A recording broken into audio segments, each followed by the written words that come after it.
The mouse buttons ticked faster and faster. Under the nervous tapping of fingers, tension hung in the air, breaking the silence only with the creaking of the chair and heavy breathing. It was a grueling battle in the dark world of a computer game, where rotten zombies attacked in droves from all sides. The terrible sounds of their groans echoed in the air of the speaker room. The third attempt was supposed to be decisive. Understanding the seriousness of the task, the guy carefully prepared. New weapons and equipment were purchased to complement the existing arsenal. Tension hung in the air as the hero clutched the baseball bat in his hand. A feeling of anxiety mixed with the excitement of battle, but it seemed like the perfect option. Although the gambler considered other options, none of them seemed as effective to him. The use of firearms would attract hordes of hungry zombies to him. He felt his invincibility. A mighty wave of power pulsated in his veins, filling every muscle with triumphant energy, and lightning of excitement blazed in his eyes. Suddenly, the stream he was leading received a generous donation of 1,001. From unexpected joy, the stream could not resist and jumped up in its chair, ending up upside down. But emotions took over so much that the guy could not maintain his balance and fell to the floor, almost breaking his limbs and furniture along with the equipment. Without being taken aback, the guy sat down on his chair again, gathering his courage. He resorted to frivolous irony and with a playful smile asked the donor if he liked this reaction.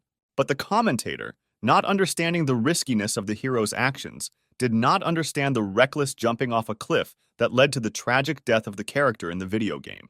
Although the streamer made a mistake, he was not at a loss.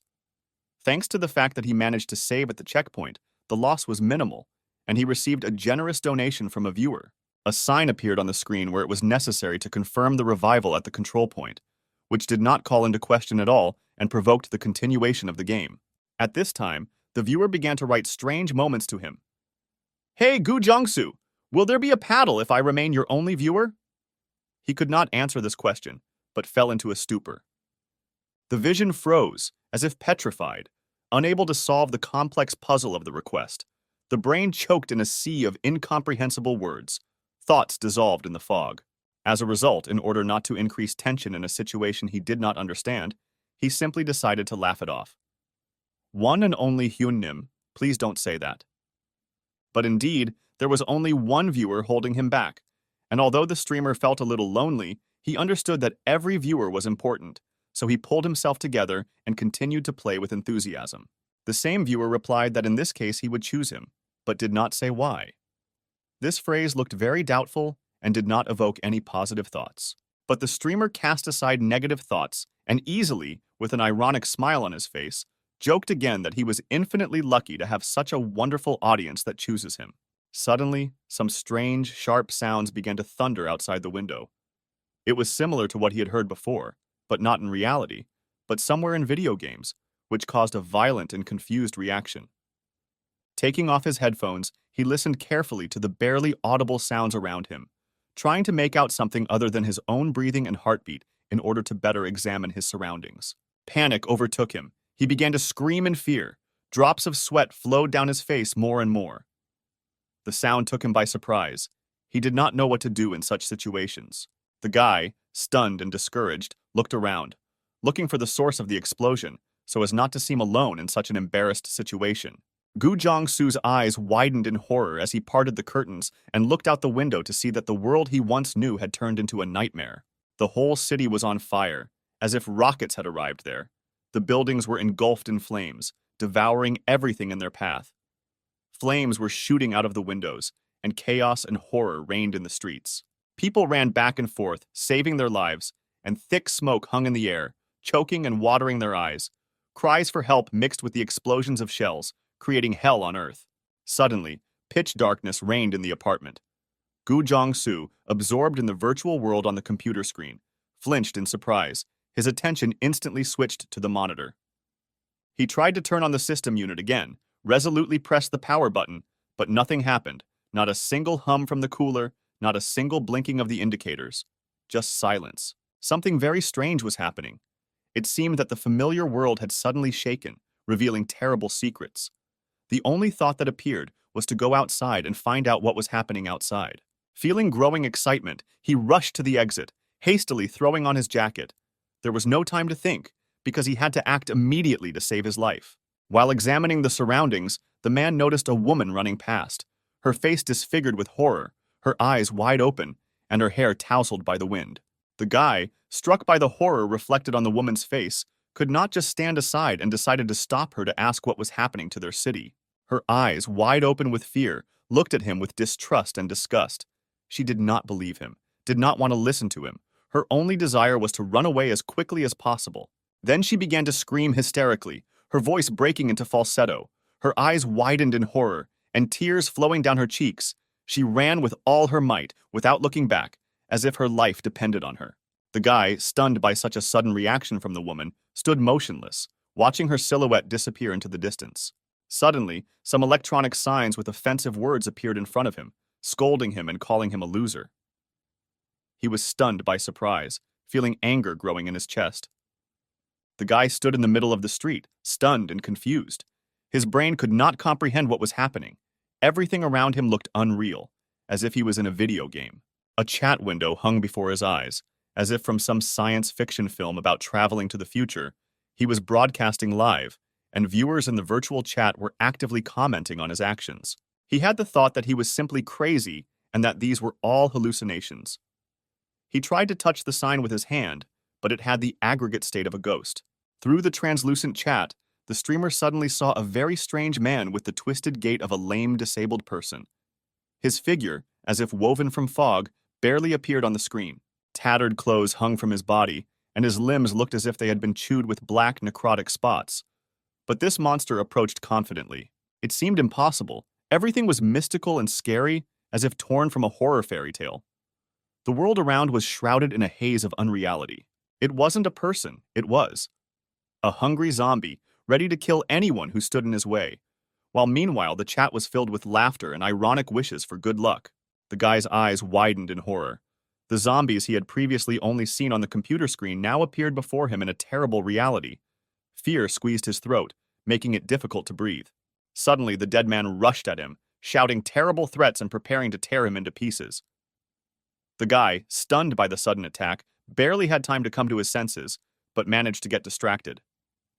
His leg, driven by the instinct of self-preservation, flew forward, hitting the monster right in the stomach. The blow was so unexpected that the ugly creature froze for a moment, giving the young man precious seconds. As soon as the zombie fell onto the dirty asphalt with a rotten wheeze, the guy, unconscious from horror, began to run, looking back to see how quickly the dead man came to his senses. The zombie rose to his feet with lightning speed and rushed after the hero. The level of adrenaline in his blood was rapidly growing. But in contrast to the horror, the commentators, watching this scene, could not hold back their cheerful laughter. Running to the intercom, he quickly began to dial the code, trying not to tremble with his hands. Every second seemed like an eternity, trying to observe all sides of the surroundings at once, waiting for a familiar face to appear. Immediately, the door swung open, and he flew into the front door, escaping from the deathly predators and hiding from their sight. The guy already thought that he was safe, but it was not there. The hand of a zombie was reflected in his eyes. Everything happened so quickly that he did not have time to understand. The monster rushed at the guy with a roar, breaking the glass in the door with one blow of its terrible paw. The fragments rained down on the floor, shining ominously in the dim light of the room. The zombie's entire face was covered in thick clots of blood flowing from wounds on his forehead, temples, and chin. His eyes had almost completely lost color, covered with a dull white film. Go Jong-soo rushed up the stairs, his heart pounding in his chest like a wild bird. With every step he heard heavy breathing and the rotten smell of zombies approaching. But adrenaline drove him forward. His legs carried him higher and higher. He wanted to get to the house, but when he reached the 7th floor, he realized that the dead man was too close to him, so he needed to increase the distance, which in principle was quite possible. The zombie was already a centimeter away from him. His rotten breath burned his face, and cold fingers reached for his throat. His strength was almost exhausted. Every movement was given with incredible effort. But it was impossible to seem. This was a game of life and death. Therefore, his legs began to move faster, pushing him forward like springs, giving up his last strength. He swallowed thick air that tore his throat and ran away from the dead man faster and faster, and finally reached the end of the floors, and a large door appeared in front of him. This was the entrance on the roof. Holding the handle and feeling the cold metal under his fingers, he realized with horror that the door was locked. Despair seized him when he pulled the handle with all his might, but it did not give in. It seemed that there was no way out, and he was trapped. Pushing the old, tilted doors more and more, the guy did not lose hope of salvation. He desperately pushed them, trying to tear them out of the rusty hinges, but they only creaked and did not give in. With each push, disappointment grew, and hope melted away like a candle in the wind. And in the comments, real violence of the dissatisfied flared up. A wave of indignation raged, expressed in angry exclamations, sarcastic remarks. The audience, without holding back their emotions, showered abuse and made fun of the hero pushing the door in the wrong direction. Then the streamer, after hesitating a little, decided to listen to the advice of his commentators. Gathering all his courage, he pulled the door towards himself and finally freed himself from the closed room. Jumping out into the fresh air, he looked back in horror, trying to escape from the terrible memories that tormented his soul. He slammed the door behind him with such force that the windows rattled and rushed down the street without looking back. Believing that this would buy him time, he tried to regain control, tried to catch his breath and understand what he needed to do next, how he could win, and what was going on. His thoughts were racing like birds in a cage, unable to find a way out. The explosion that rocked the city made him think about the terrible possibility of zombies being involved in the tragedy. All this would be fun if it were a game, but now it's reality. So he needs to get together and come up with a plan. First, he had to deal with the dead man on the steps in order to get ready for the apartment, but at the same time he felt feverish, the thought that the monster would put him face down on the floor with one blow. Therefore, the idea came to find something that could be used as a weapon, because otherwise he simply had no chance of saving his life. He began to remember all his tactics in the game that he could use in life. But before he could catch his breath, behind him, on the roof, he saw something terrible, an unknown creature, rising high on its paws, emitting a terrible roar that broke the silence. It was another zombie, plump, scary, with part of his stomach torn off. He looked at the guy, already preparing to attack. Fear covered the space. Actions unfolded at the speed of light. The streamer, holding his breath, looked at the approaching zombie. He could not believe his eyes, because he recognized the monster. Once it was a kind person who was ready to help everyone. But now he appeared in the form of a terrible monster who could tear everyone to pieces. It was the owner of the house, whom the young man had known since the day he moved here. Once a friendly neighbor, now ready to kill. His eyes, once full of warmth, now dull and empty. Gu Jiangsu rushed to run without looking back. His heart was pounding in his chest like crazy, and there was not enough air in his lungs. He was running somewhere. He didn't know where. The main thing was to save his life. But a problem arose. A chest suddenly appeared on the floor of the roof, which was not there before. The guy, without noticing it, tripped over it and fell. Before he could get to his feet, the zombie rushed forward with a growl and fell on top of him, his heavy, rotten corpse hitting the victim with such force that she screamed in pain and fell to the ground. The guy tried to push the dead man away from him, hitting him with his fists and feet. His body was shaking from tension, and his breathing became loud and intermittent, but it was impossible to seem. The monster, terrible and merciless, was about to swallow the guy whole. Its sharp claws dug into the tender flesh, and its rotten teeth clicked just an inch from the young face. The guy felt the hot, stinking breath of the monster on his neck, and he was overcome by a thirst. Anger, like a predatory rage, boiled in the veins of the young man. His eyes, once calm and carefree, now glowed with a cruel fire, and his face was distorted with horror and despair. Despite the terrible wounds that baked his body, he gathered his last strength and pushed away. Enemy's foot. The zombie flew away from him several meters, and the young man rushed to the chest, which could become his salvation. He rushed, feeling neither fatigue nor pain. Adrenaline drove him forward. His heart was pounding in his chest like a mad drum, and his head was swarming thoughts of what might be inside. Rage engulfed the dead man like hellfire. His eyes, full of madness, glowed with a wild brilliance, and a terrible growl burst out of his mouth. He thirsted for his victim, so he rushed at the guy again. Gu Jiangsu clenched his fists, feeling the rage boiling in his veins. He saw the target, but did not see the obstacles, and tried with all his might to reach this chest, beating the attacker as far as possible. Ironically asking him to lower the rental price, he turned away from the blow, thereby throwing the zombies off the roof. The guy decided to push the man with all his might, hoping that the monster would have no chance of catching on the edges of the roof and surviving. This decisive step was a last effort to protect himself and those around him from the threat that threatened their lives. Therefore, the man finally flew down from the high building, reflecting his image against the backdrop of the boundless city panorama and causing a wave of anxiety and fear, but at the same time relief. The zombie flew and screamed, finding no chance of survival. His rotten body, devoid of muscles, could not resist the wind. He fell lower and lower, approaching inevitable death. Go Jong-soo stood on the edge and looked at that zombie who would soon completely turn into a corpse. He never thought that he would have to face such horror with his own eyes. His brain refused to believe what happened today. He sat down on the floor to rest for a couple of minutes, but it was not to be. It was still not over. The enemies were only increasing. Several more zombies tried to break through the door, which was blocked by a large object, but they could not withstand so many monsters. The guy was completely shocked, since he was faced with the task of dealing with at least 3 more living dead who had turned into zombies.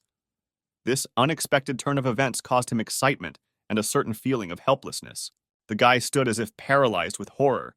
Opposite him, the dead were bursting out of the door, wanting his flesh, their rotten bodies, disgusting and terrible, rolled in a wave, filling the space with the stench of decomposition. Stepping back, he tripped on something hard. Turning around, he was surprised to see the same chest that he had seen before. Its dark wood was covered with dust and cobwebs, and rusty pieces of iron spoke of its ancient age. He listened as his heart echoed in his chest, realizing that in front of him could be exactly the box of ammunition he had been hoping for. This thought gave him a little confidence in this hopeless situation, offering at least a modicum of hope for survival. Very happy, he approached the chest. His face shone with happiness, and his eyes sparkled with hope. He never thought that he would find this chest, but now it was in front of him, and he knew that inside it could be his salvation. Having finally opened the chest, Gu Jong-soo was surprised to see how a radiance of multicolored light burst out of it. It was not just light, but a real extravaganza of colors that swirled and danced in the air, blinding everyone who was nearby. The zombies, who until that moment had known no fear, suddenly felt a coolness running through their putrid bodies. Their confidence in their own invincibility was shaken, because suddenly, someone appeared who challenged their dominance. Inside the chest was a bat with which the young man could turn the course of events in his favor. This unexpected find opened up new opportunities and gave him hope for a successful choice of the appropriate strategy in the fight against enemies. Finally, the zombies burst out of the door and rushed at the hero, with the goal of tearing him to pieces. Their rotten bodies rolled forward like a wave, and their eyes burned with a furious gleam. Terrible moans and wheezes burst out of their mouths, terrifying the young man. But the guy was already ready for battle. His heart, initially pounding with horror, was now beating evenly and clearly, filling his body with cold-blooded determination. He squeezed his new bat in his hand, feeling its weight and strength. Fury fell in his eyes like a burning hell, and the desire to win was so strong that it seemed that it was about to burst out of him and burn everything around him. He was an experienced streamer who had already played many similar games. His virtual life was full of dangerous adventures, epic battles, and incredible victories. Therefore, in life he will be able to cope with all the zombies, because virtual battles taught him to survive. With this opinion swinging at the dead, he was ready to kill all the attackers. The bat flew towards the zombies, but the guy missed. They, with a rotten growl, rushed at him, waving their rotting arms. The guy just stood and swung the bat through the air, threatening the dead so that they wouldn't come closer. With each swing he tried to hit the zombies, but he constantly only cut through the air. The audience could not restrain themselves. They wrote mocking comments. The hero's awkwardness seemed to them a complete comedy, and they could not help but offend and enjoyed such an interesting picture when the guy was on the verge of death. Suddenly, like a predatory beast, one of the zombies pounced on Gu Jong-soo, grabbing his bat and blocking subsequent blows. Horror squeezed the guy's heart, because he couldn't even move. He couldn't master the weapon when it was so needed now. Behind him, another zombie was approaching, its rotten legs twitching in the muddy soil, and its crooked teeth reaching towards the guy. It seemed as if the whole world had shrunk around him, turning into a nightmare. They surrounded him from all sides, like a predatory pack, ready to tear apart their prey. Suddenly, Gu Jong-soo lost his balance and fell to the dirty floor with a muffled groan. The bat he was holding tightly in his hands slipped from his weakened fingers and rolled to the side with a roar, leaving deep scratches on the dull green surface. Lying on the floor, he grabbed his bat again, feeling the cold steel under his rough, calloused fingers. He clenched his teeth, feeling fear mixed with rage. 3 zombies were already approaching him from behind, with their festering feet. Here, in desperation, he was struck by a terrible, but perhaps saving idea. Gathering his last strength, he furiously smashed his bat on the concrete floor. The impact of the bat split into 2 parts, forming a razor-sharp end on one side. The zombies howled in a terrible chorus. Their voices echoed through the abandoned city like a rotten moan of the wind. Their eyes glowed with a hungry gleam, and their rotten teeth clicked, anticipating the approaching food. The victim, driven into a corner, trembled, waiting for the inevitable. At least they. And suddenly, Go Jong-soo, like a predatory man, rushed at the zombies with his sharp bat, his eyes glowing with rage, and his face was disfigured by a grimace of courage. He clutched the bat in his hands, as if it were part of his body, and with a swing was preparing to strike a heroic blow, which will end this battle. Swinging, he brought the bat down with force. The sharp edge with lightning speed plunged into the throat of 3 zombies, standing one after another, cutting through rotten flesh and cartilage, thereby killing everyone at once. The zombie choked on blood. His body went limp and fell to the ground. His eyes, blazing with a smoldering fire, looked at what had happened. Emotions raged in them. Rage, smoldering with the heat of offended pride and the triumph of the winner. He clenched his fists, feeling the strength filling his body. He was proud of himself, but he was also aware of himself. And was aware. The events of the following days unfolded in the cozy home of Gu Jong-soo. The computer, which had previously been his faithful companion, was now silent, turned off and dim. The light pours from the window, casting long shadows across the room, and fills it with a dim glow. The silence that reigns around only emphasizes the anxious anticipation. The guy, nervously looking at the window, threw various things into his backpack. His hands were shaking and his heart was pounding in his chest. He knew that this would be a dangerous journey, but had no other choice. The ominous shadows of zombies were already approaching the city, and he needed to find a safe place. Unfortunately, not only the computer but also the phone refused to obey. The screen, which had recently shone with bright colors, was now dim and black, like a bottomless lake in the darkness of the night. The touchscreen did not respond to touches, as if immersed in a deep sleep. Everything turned out to be much more serious than he expected. What at first seemed like a minor challenge to him turned into a nightmare that he had never faced. Commentators began to ask what he was going to do now. He knew that he could not stay here, because there was no point. Suddenly a thought dawned on him. He decided to go to his parents. They lived far away, and this was what he needed now. He frantically squeezed the keys to the moped in his hand, feeling the cold metal burning his palm. There was no time to think, only instincts. So without hesitation, he rushed to the exit to carry out his plan of action further away. The evening was like velvet, hugging the earth with soft warmth. The sun had long hidden behind the horizon, leaving behind only a purple and golden glow in the sky. The air was saturated with the aromas of flowers, grass, and wet earth. The wind whistled in his ears as he raced along an empty road on his moped. His faithful 2-wheeled friend carried him forward, conquering kilometers of deserted asphalt, while the audience was filled with curiosity about his ideas and plan of escape from this amazing game. Sweat ran down his cheek, flowing in a cold stream to his chin. Every muscle fiber was tense, and his heart was pounding in his chest. He was overcome with horror for his parents. The city was consumed by chaos, the screams of people, the destruction of buildings. It all merged into a cacophony of horror. Looking at the gas indicator, the guy felt his heart clench with horror. The needle inexorably dropped to the red mark, foreshadowing an inevitable stop. Knowing that he could not waste a minute, his life depended on whether he could get to a safe place. Suddenly, his gaze slid along the road again, and his heart sank with horror. An unexpected obstacle appeared in front of him, like a ghost.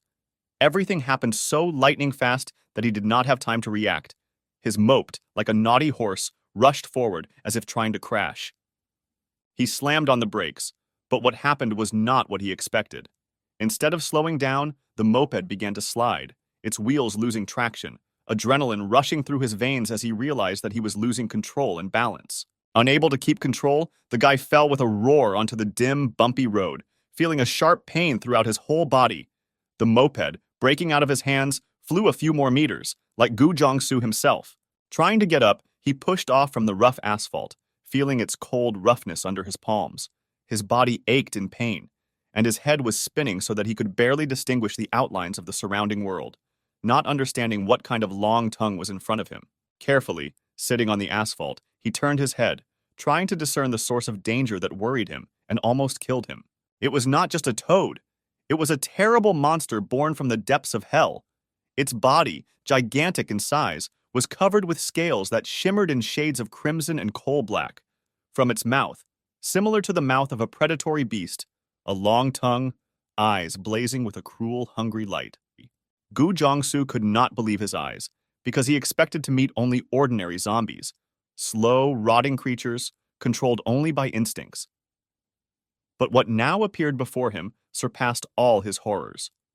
There are real monsters here. With her long, sticky tongue, she shot again with lightning speed, trying to grab the guy. Her eyes, black and seemingly empty, glowed with horror, and a disgusting, rotten smell came out of her mouth. The guy, feeling the cold breath of death, instinctively recoiled from the blow. Fear in life forced him to act. Gathering his last strength, he stood up, staggering like a chick that had just hatched from an egg. He knew that the monster would not stop, that he would catch up with him and tear him to pieces. He chose an atypical movement tactic, trying to avoid direct and transparent routes, running away like a cunning animal, looking for shade and shelter. Instead of walking along busy streets, he plunged into the labyrinths of narrow alleys, ran around the corners of old houses and gateways. The frog, enraged by the failures, released its tongue again and again, each time with more force and fury. The guy felt the cold mucus touching his skin as it slid past his body. He knew that if the frog hit, he would face certain death. He ran without looking back, not paying attention to the muddy puddles under his feet and the garbage that the wind threw in his face. His only goal was to get as far away from the chase as possible, to hide in the dark labyrinths of narrow alleys. Believing that the more often he returned, the greater his chances of survival, stepping into the dark, dangerous streets, he knew that this was madness, but he could not help it. His family remained somewhere out there, in that terrible place, and he couldn't live with the thought that he hadn't done everything possible to save them. Here, on the verge of life and death, illuminated by a dim light, he remembered the backpack that was on his shoulders, which contained equipment that could help him in such a nervous, unsurpassed battle. From here, searching in his pocket, he pulled out a lighter, and his mind suddenly lit up, as if illuminated by a bright ray, as he suddenly had an idea of how he could turn the situation to his advantage. The ugly frog, like the product of a nightmare, came closer and closer. Her ugly, warty skin, shining in the dim light, caused disgust and increased tension. But still, the guy had a chance to survive. He pulled a dirty, worn-out bottle from his backpack, its glass bottom tickling his palm, the liquid mixture inside squelching as a reminder of its dangerous nature. It was a flammable mixture, a homemade Molotov cocktail created out of desperation and rage. Gu Jiangsu pressed himself against the cold stone wall, feeling fear squeezing his heart, clutching a fiery cocktail in his hand. He was trapped, driven into a dead end by a terrible creature that was waiting for him from the darkness. He could only wait for this monster to come closer. The frog, like a predatory person, rushed at Gu Jiangsu. Its vile body with shiny skin and terrible claws flew in the air, ready to crush the guy. The guy, despite his fear, deviated to the side with incredible speed, while preparing to use his own. With incredible tension, Gu Jiangsu brought the lighter to the napkin, sticking out of the neck of the bottle. His hand trembled, and the flame danced on the tip of the lighter, casting eerie shadows on his face. He knew that this was his last chance. With a desperate cry, he threw a Molotov cocktail, the bottle, blazing like a small sun, described an arc in the air and flew straight towards the giant monster with a deafening roar. The fiery mixture splashed out, engulfing the creature in a hell of flames. A bottle filled with a flammable mixture, thrown with force by the warrior's hand, broke on the skin of the frog's back. Fragments of glass fell to the ground, and the incendiary liquid, like lightning, spread over the body of the terrible creature, throwing it into panic. But one bottle was not enough. The guy understood this, feeling the cold fear running through his insides. The frog was thirsty for human flesh, and he knew that one bottle would not be enough for him. So with determination, he pulled out another bottle from his backpack, like this same as the first one. Throwing the fiery cocktail straight into the frog's face, he watched in horror as the bottle shattered. The glass shattered into small fragments, and the incendiary mixture splashed onto the disgusting face of the monster, which squealed in fear, and its eyes opened wide in horror. Finally, during a fierce battle, he realized the weakness of the monster. His breathing became heavy, his movements slowed down, and rotten liquid flowed from his wounds. Realizing this, the warrior with the last of his strength pulled out his third Molotov cocktail from his backpack. This was the last bottle. It trembled in his hand, like a living creature, feeling the weight of responsibility that fell on it. It was the only hope for salvation, the only chance to get rid of the monster that terrorized him and his city. Already ready for action, he walked closer and closer to the frog, his hands tightly holding the prepared cocktail, confident in his ability to accurately hit the target and inflict a decisive blow on the enemy. But suddenly, as if from the depths of hell, a long tongue emerged, aimed directly at him. But again it was unsuccessful, missing the target and not reaching its victim, and crashing into the stone wall standing behind the guy. Gathering his last strength, the guy swung the bottle with all the force he could. He tried to aim at the monster's mouth, hoping to stop it with one blow. But the burning weapon, like a comet from hellfire, cut through the darkness and flew straight into the mouth of the terrible frog, its ugly green skin shiny with mucus, and its terrible yellow eyes looked with fury. The weapon, like a meteor, hit its mouth, breaking into fragments. Unable to keep her balance, the monster fell on her back with a terrible roar. Her rotten body hit the asphalt with a roar. She frantically beat her arms and legs, trying to free herself from the merciless torture that was burning in her mouth. Go Jong-soo gritted his teeth as he felt a cold fear grip his heart, his eyes wide with horror as they scanned the terrible scene unfolding in front of him. Just a little bit more, he would have done something wrong and he would have become a delicious meal for it, huge monster.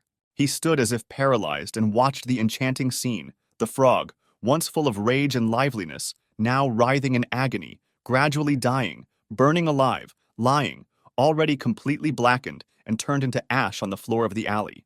The guy scrolled through the comments page. His face was imperturbable, and his eyes were empty. Despite the fact that admiring emotions, cheerful emoticons and complimentary comments abounded on the screen, he did not feel any joy. His heart was burdened with an unspeakable burden, and emptiness reigned in his soul. Putting on his backpack, he sighed heavily and stepped onto the dirt road. His legs, as if filled with lead, barely dragged behind him. Terrible images were still swarming in his head. Decaying dead bodies, splashing blood, the terrible howl of monsters, this terrible limit. Suddenly a sign appeared, hovering in the air, as if it had emerged from nothing. Its white glow blinded him for a moment, and the black letters on it clearly proclaimed the discovery of a new skill, which shocked him at the provocation, because it took him by surprise. A window with changing text suddenly appeared on the screen. These were the updated rules of the game, explaining the system for obtaining skills. For each monster killed, the hero now received plus 10% of power, which accumulated and gradually increased his level. The guy flipped through the electronic pages and delved into the heap of text opening in front of him. This situation interested him extremely, as he realized that he was drawn into the world of video games, where reality and virtuality are now inseparable. But suddenly, with great surprise and uncertainty, he noticed that the window with skills and characteristics seemed to be lost, leaving him in a confusion of uncertainty and suffering. Although the strange disappearance of the skill window made him wary, the guy did not lose his vigilance. He understood that in this dangerous virtual world, he could not relax for a moment. Gritting his teeth and gathering all his will, he returned to his business. Returning to the scene of the accident, he was horrified to see that his faithful two-wheeled friend was destined to die a terrible death, with the shiny and animated mope now lying on the ground, a pathetic pile of bent metal and broken plastic. Although the broken mope became a serious obstacle, the guy was not going to give up. He clearly remembered that his parents' house was already somewhere nearby, so gathering his last strength and hoping for the best, he decided to walk. Gathering his last strength, the guy finally reached the house he knew from childhood. His legs could barely hold him, and his heart was pounding in his chest like a crazy bird. When he raised his eyes and saw what appeared before him, he was seized by a horror so strong that he almost fell to the ground. The top piece of the house was missing, as if a giant predator had bitten it off in one fell swoop. The roof, once a cozy abode for the inhabitants, now gaped like a black hole, revealing broken rooms and charred beams. The walls were now mutilated and cracked, like petrified wounds. With horror in his eyes and his heart clenching with pain, the guy rushed towards what was once his home. His legs carried him like an arrow, and a ball in his throat tightened the possibility of what he could see. He began to loudly call for his parents. Running through the still living rooms, he looked for his dad and mom. He called their names, but only silence answered him. Fear squeezed his throat, and tears came to his eyes. He looked into every corner, behind every door, but his parents were nowhere to be found. Each step was sharper, but with each second the tension increased. His muscles tightened.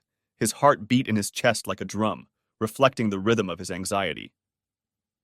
He felt the sweat running down his back, and his hands trembling with impatience. Opening the door to their room, he shouted their names again, his voice ringing with excitement and fear. He hoped they were there, that they were alive and well, but the room was empty.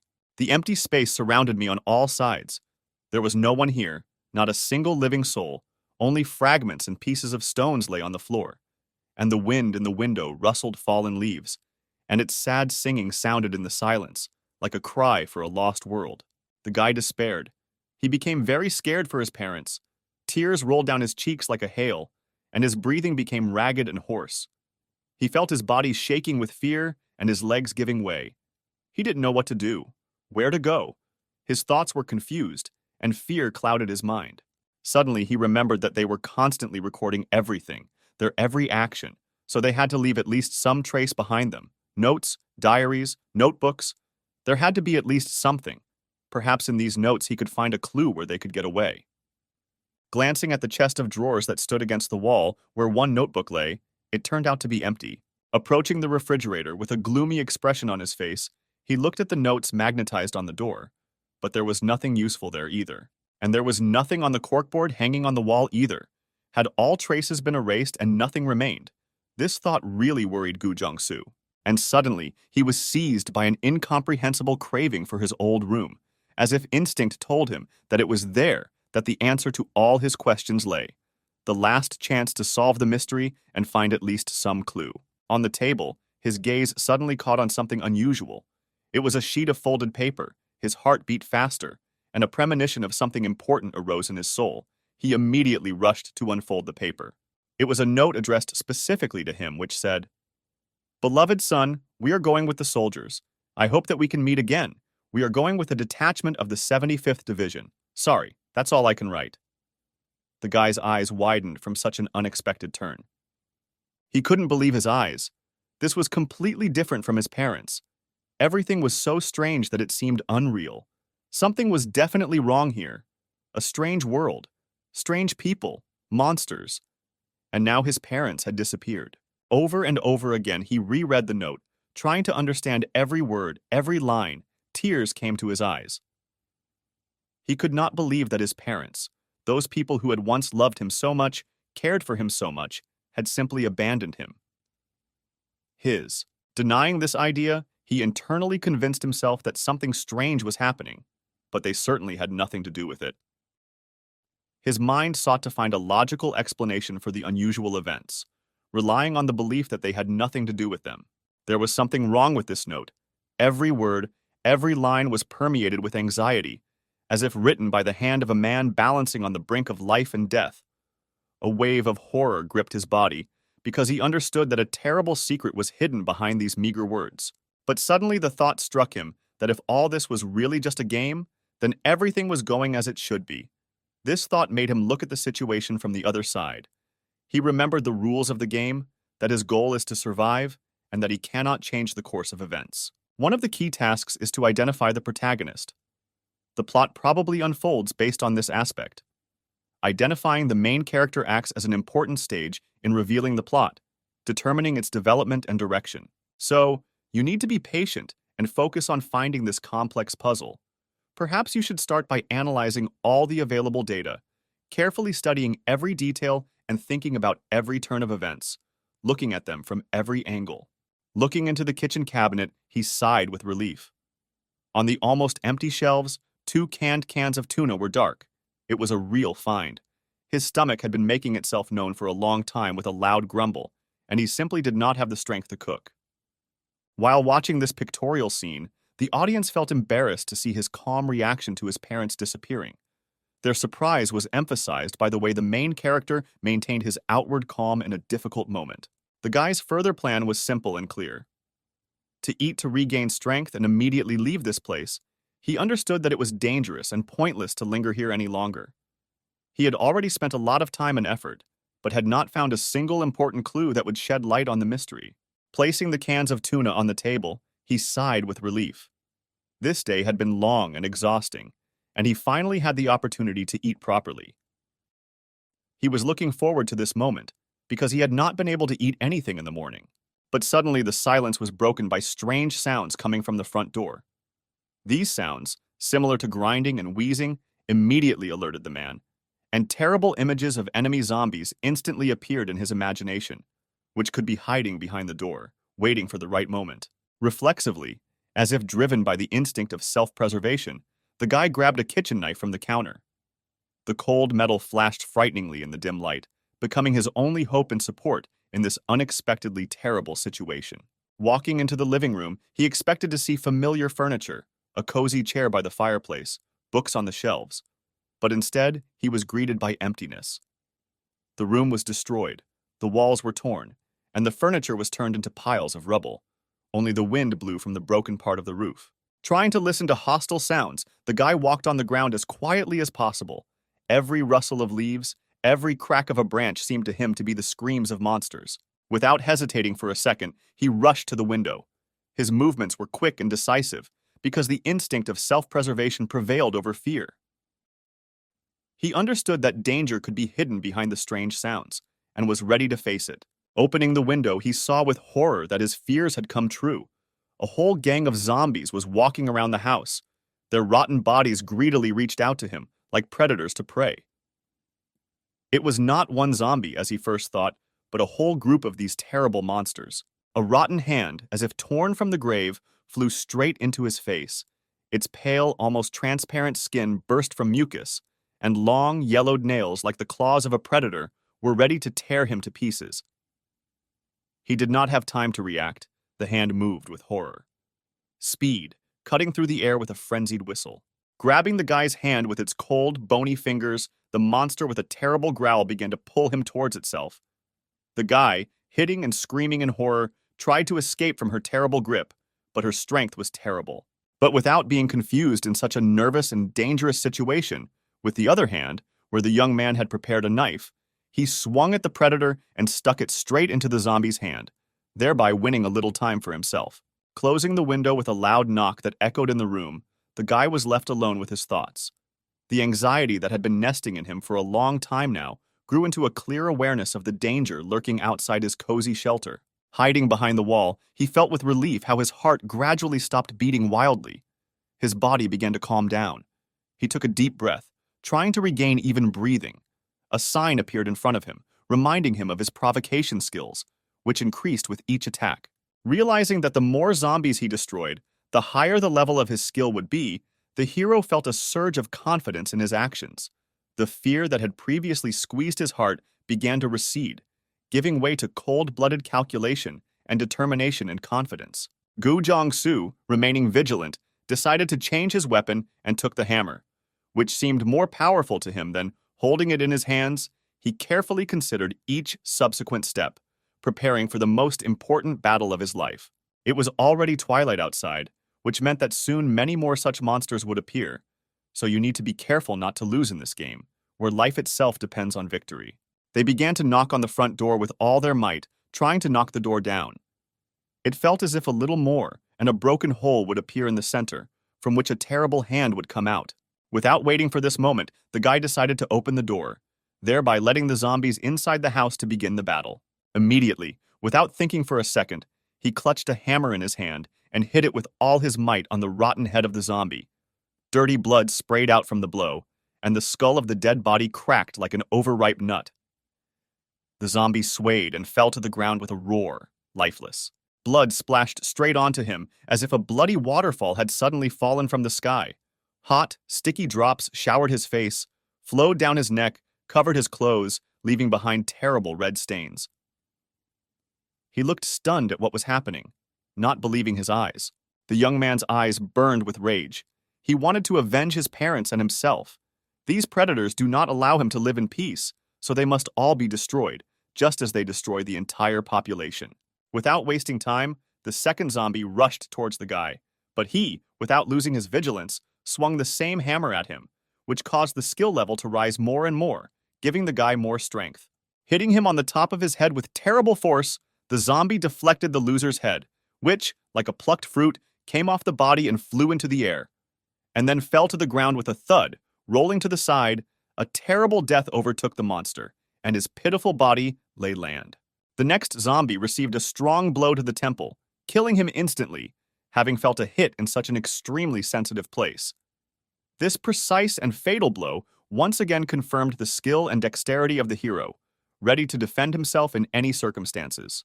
The level of provocation continued to rise, with every blow and every zombie defeated at the hands of Gu Jong-soo, who was not ready to give up. Sweat flowed down his face like salty streams and stung his eyes. His breathing became increasingly heavier, and his muscles went limp from fatigue. It seemed that his lungs were about to burst, and his heart would jump out of his chest. His strength was depleted every second, but he had to hold on to end. But no more zombies appeared, and the already killed monsters lay in the hall on the floor, all bloodied, like the room itself in particular, Gu Jong-soo himself. There were only 7 of them, and the skill would be activated for another minute. It was very useful and had a decisive effect in this small war. Suddenly, the silence of the room was broken by a strange sound coming from the kitchen. Having hidden himself to make sure of the accuracy of his prejudices, the young man realized what was what. Having hurried to the place where another zombie was probably located, the guy understood that he needed to act immediately before the time of his active skill passed. Once in the kitchen, he carefully examined the room, but found no one. Neither living nor dead souls. Everything was calm and quiet. But the absence of any traces of life created a mysterious atmosphere of tension and uncertainty. But looking down, he saw something somewhat strange and not at all what he expected to see in this world.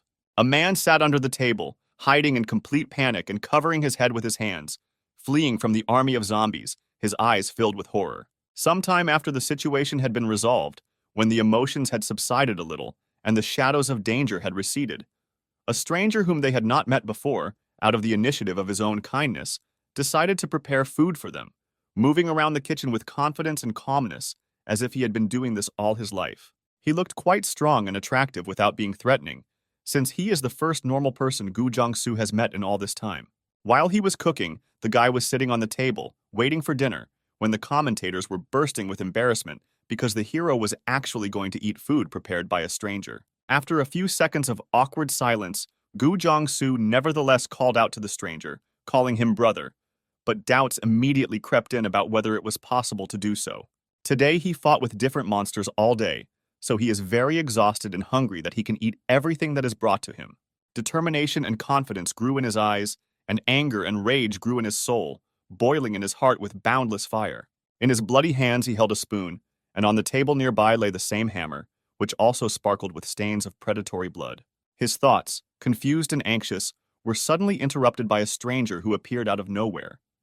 He silently placed on the table in front of him a plate filled with aromatic food, a couple of hot, fragrant soup, which, especially after such difficult events, smelled seductively, inviting him to a meal. But it was difficult for the guy to move away from his thoughts. He seemed shell-shocked. New comments appeared constantly, discussing his madness. The man once again offered the guy something to eat and immediately began to make excuses about his courier appearance, because in fact he works as a cook in a restaurant. But due to the lack of delivery workers, he had to do it himself, until zombies attacked him today. The guy cast a hostile glance at the stranger and said, "You know how much I just suffered because of the zombie you brought here." The words sounded calm, but there was a hint of tension. And mentally, he screamed at him hysterically, threatening him with the same hammer in order to get the man out of his house to dissect the monsters. But in fact, the guy simply brushed off the situation, trying to hide the excitement that was raging in him. He pretended that nothing had happened and continued to eat. His thoughts were far from here, already planning how to get out of this dangerous scrape. The courier was scared. He was interested in where this young man was going to go, To which Gu Jong-soo replied that he was looking for information and a solution to the whole tragedy, so the man offered to go with him in order to stay together. He said that you can go to Myeonsee School, where there is an evacuation center, and talk to different people from whom you can learn more about the situation in the city. Go Jong-soo thought about this idea. He knows the location, and an additional person in the company could be useful. The husband sat waiting for an answer while the guy reflected on his decision, leaning toward the positive. Finally, after some attempt, the young man agreed. But before confirming his consent, he wanted to clarify the name of his new acquaintance. It turned out to be Jungmin Kyu, whose name he remembered for future use and possible cooperation. Having finished the dish, which pleasantly tickled the taste buds and nourished their bodies with energy, they enthusiastically began to get ready for the trip to Myeonsee School, every movement full of youthful liveliness and anticipation of new experiences. Coming out of the kitchen, Gu Jong-soo asked the courier if he had a bike so he could get to his destination faster. But unfortunately, he abandoned it when a group of zombies attacked. But the guy immediately had the idea to take his bike, but then he needed to take something with him. The husband decided to take it upon himself to check the outskirts of the house to make sure there were no zombies anywhere that could hinder them all the way. At this time, Gu Jong-soo was putting the hammer in his bag and thinking about what else he might need in case of an attack. But suddenly he was overcome by a bad feeling. The silence that reigned around seemed ominous to him, and the quiet cracking of branches somewhere in the distance inspired alarm. He listened, trying to discern the source of the sound, and suddenly again, he heard those terrible, hysterical screams that burst out from outside. With the sudden realization that the danger that had already caught up with the courier was rapidly approaching him, the guy, without wasting time, rushed into the whirlpool of events. Without hesitating for a second, he abandoned all his affairs because he understood that a person's life was at stake. He rushed to the exit, shouting his name, trying to understand that not everything was lost and he would still have time to save that man. But his legs moved slowly, so as not to expose himself to danger, he carefully headed towards the exit. At the house, he saw a huge giant holding Jungmin Kyu in his hands, already preparing to eat him, almost throwing him into his mouth. Gu Jong-soo looked up in shock, his eyes widened and his heart beat faster. He had no ideas on how to save his new friend. He just stood paralyzed at the city and watched. And the courier, fascinated by panic, only saw in front of him a huge mouth and a sea of mica that was already touching his face. Commentators began to write and advise him to beat him up and throw him, because he did not have the necessary skills and weapons to fight such a giant. It was a shame to realize, but in this situation there was no way out, so the guy ran in the other direction to save himself. Remembering approximately where his bike was, he rushed to find it, mercilessly leaving Jungmin Kyu to open the monster. Taking his trusty mountain bike, he raced down the dirt road, sparing no effort. Each press of the pedals threw him forward, and the wind whistled in his ears. He flew like a bird, trying to quickly reach his goal and break away from terrible danger. Turning back and looking up, trying to see if there were any other monsters watching him, he saw it. The giant, who had already eaten that poor courier, saw him and did not expect anything good. But suddenly the level of provocation increased. Adrenaline rose in the blood, and the excitability of the nervous system grew, so the legs began to be put on the pedals more and more. The monster was catching up with him. His strength was depleted, but he couldn't stop. He had to think about how to escape from this situation. Icy horror squeezed the guy's heart when he saw a giant shadow approaching him. His body was numb with fear, and his thoughts were fussing like a flock of birds in a cage. He understood that a terrible, inevitable thing was about to happen. With a sudden feeling of alarm, the man fixed his gaze on a red scooter lying alone in the middle of the road. Its bright color contrasted sharply with the dim lighting of the street, making it even more noticeable. The scooter lay unnaturally, as if abandoned by someone in a hurry. It turned out to be Jungmin Kyu's bike, the same one that he abandoned during the zombie attack on him. Suddenly, the chance of salvation added confidence to the wimp. Hearing a rustling nearby, the hungry zombies nearby took this as a signal to action and began to gather, preparing to attack a potential new victim. This restless moment caused him internal anxiety, a feeling of threat, and the need to react quickly for his own preservation. Go Jong-soo dropped his bike and jumped straight to the bike, hoping that the key was inside. Taking his hand to the rough steering wheel, cold from the night air, the man felt the familiar vibration of the running engine. His heart beat faster, and a pleasant excitement appeared in his chest. He imagined how the scooter rushes forward, overcoming the wind and leaving all problems behind. Immediately lifting the scooter and jumping on it, he pulled the throttle with incredible dexterity, bringing the engine to life. The roar of the engine broke the silence of the infected city, and the scooter, like a ravenous predator, rushed into the thick of the zombies, skillfully maneuvering between lifeless bodies. But the giant still didn't want to give up, and although he managed to gain time, he still had to come up with another plan so as not to end up as the monster's lunch. Holding the handlebars of the scooter tightly clenched in his hands, Gu Jiangsu felt his body vibrate with tension and terror, his eyes never leaving the approaching terrible monster. His ugly mouth opened in an ominous roar as the guy he screamed sarcastically with the fear that gripped him. But he did not listen, but continued to run after the victim, trying to quickly grab the guy and destroy him, devouring him whole. At this time, there was a fight near the school. People were panicking when the guards tried to calm everyone down and drive them into the school to put barricades around it. But one of the men, gray with fear and exhausted, piteously asked to wait until Minji Yu returned. He sobbed and begged, not imagining what would happen to them if they went without a leader. His body trembled, and his eyes were full of despair. To which the guard tried to resolve the situation. He suggested theories that he might already be dead, so now he must first save himself and not endanger others. To which the husband got angry, because it was his colleague who had worked with them for a very long time. He felt very hurt for such words. He did not believe in them. Another man grabbed him by the shoulder and tried to take him inside the building, while talking and clarifying the point of the problem and the hopelessness of the situation. Suddenly, they heard the sound of a moped engine, which was approaching them closer and faster.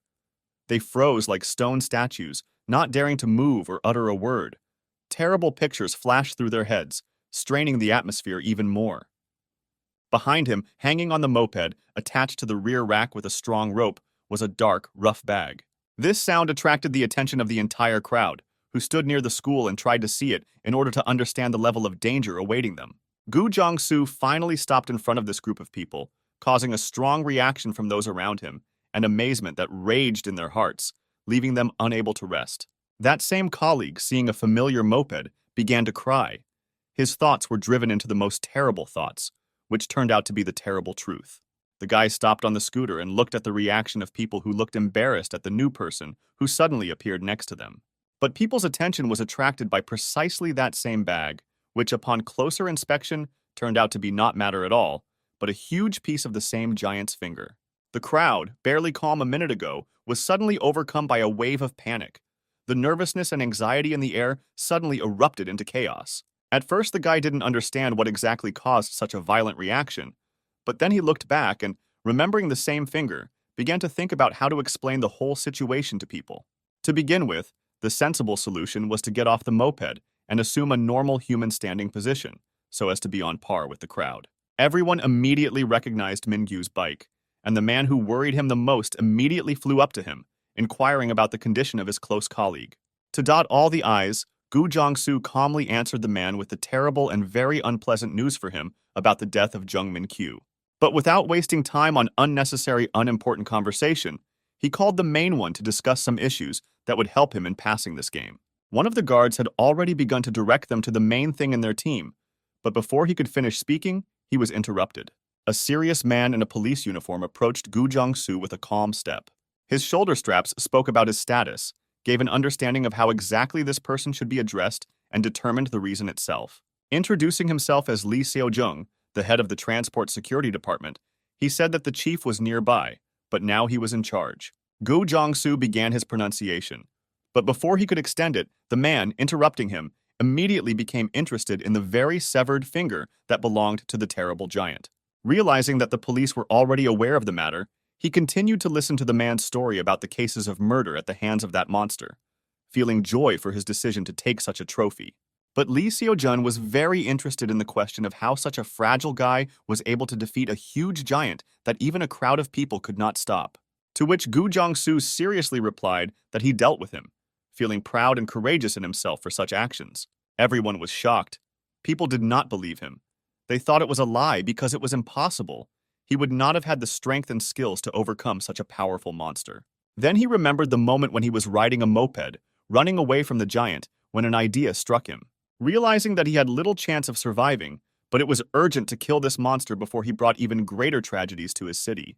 Excitement gripped the guy, so he decided to hide all his feelings of fear and ironically joking with the monster. He said that he had put his life on the line. His smile reflected confidence and victory, but sweat still ran from his face continuously, not allowing him to hide his feeling of fear. The giant was very furious.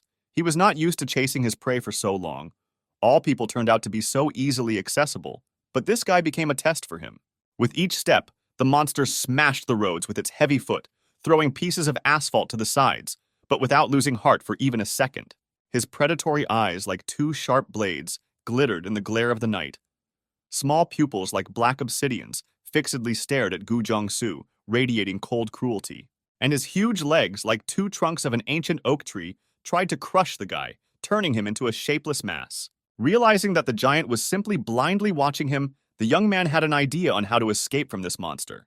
The guy started shouting to the audience, "If I succeed, please do me a favor instead of me not asking." At first, commentators refused such a pair, but then some of them decided to take it weekly and test its capabilities, so they agreed. But Gu Jiangsu was confident in himself. He saw only the path ahead and no steps back, not allowing himself the thought of retreating and giving up. The speed of the moped kept increasing, and the spectators all agreed on such an interesting couple. They were interested in sport because they didn't believe in the guy. He looked at the commentary signs and smiled. What he expected, his plan almost worked.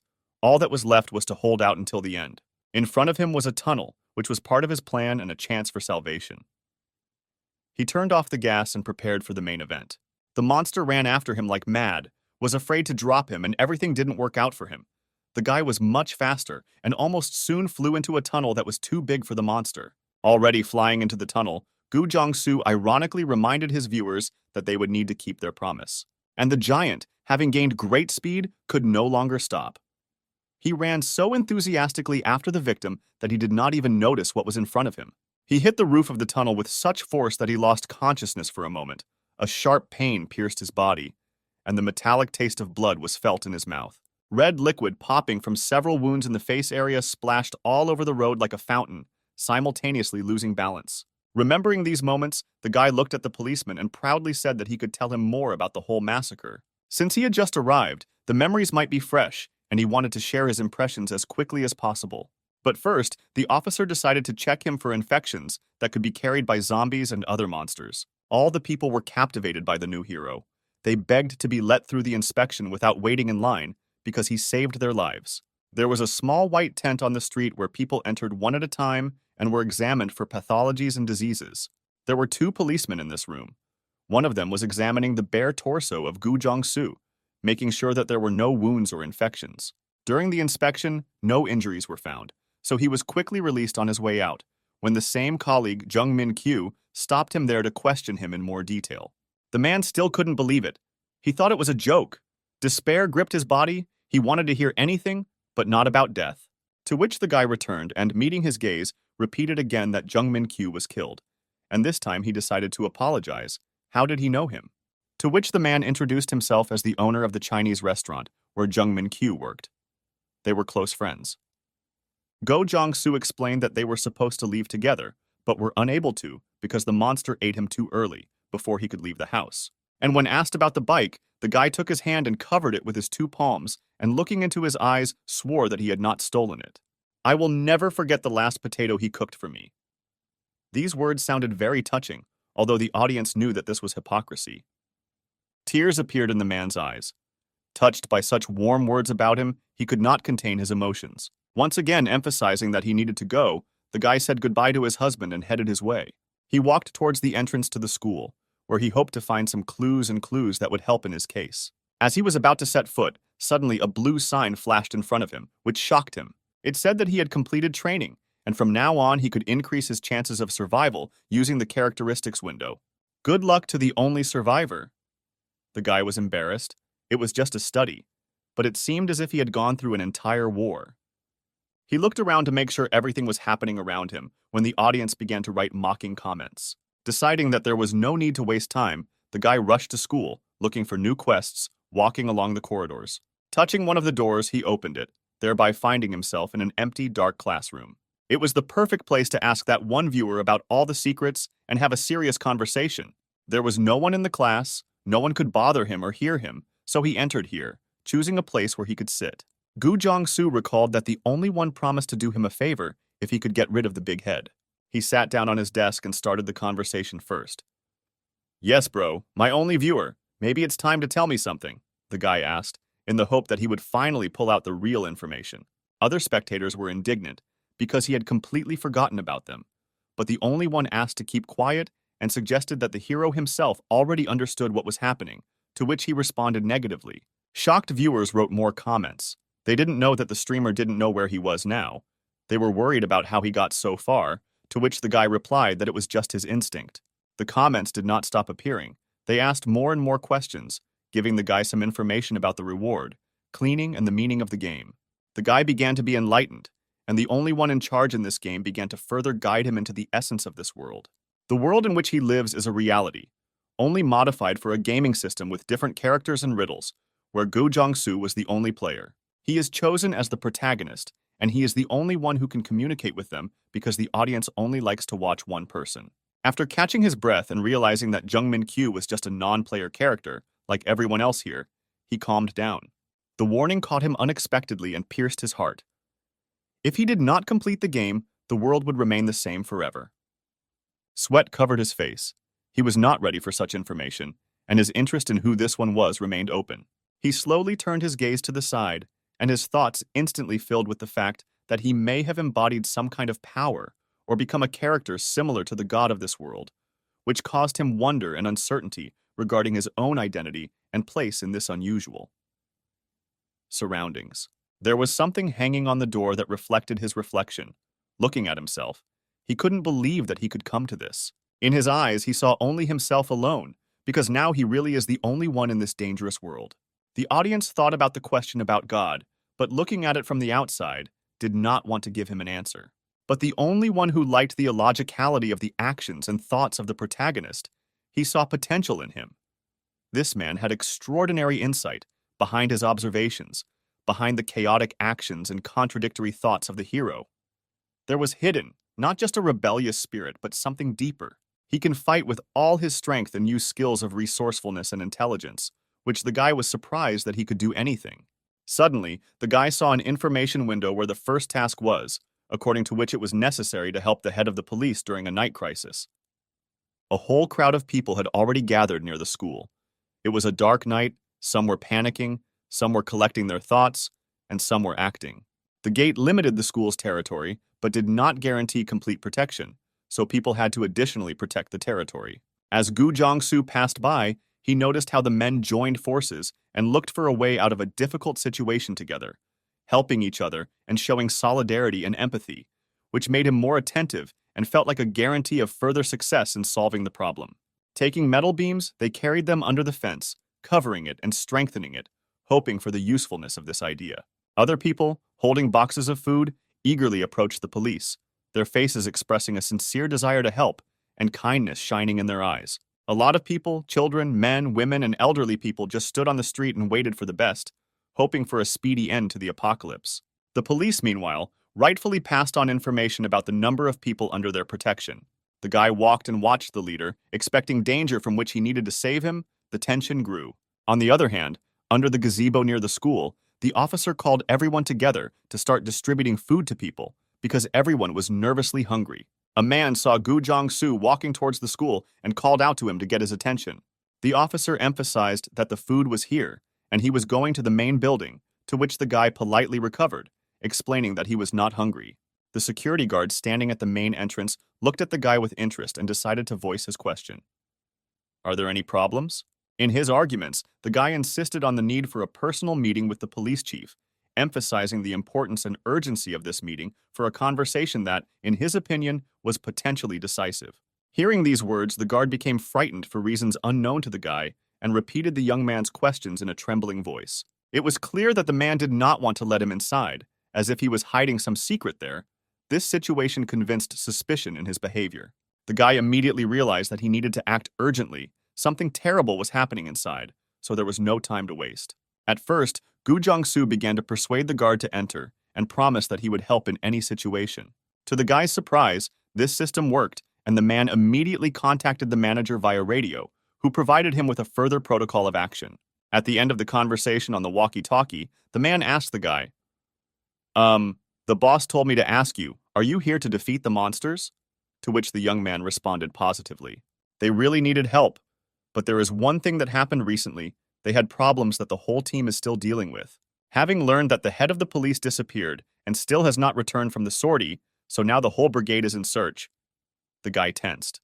The question that immediately arose in the young man was why they didn't start looking for him earlier, but only started looking for him now. The officer began to make excuses, as if they entered to save those who managed to get out, and only 30 of the officers remained. Then Go Jong-soo offered to allow him to inspect the place where the police chief was at the time of the disappearance. To which the officer blushed, and the guy felt some kind of ineffability in his behavior. So he began to put pressure on him and threaten him, forcing him to work together.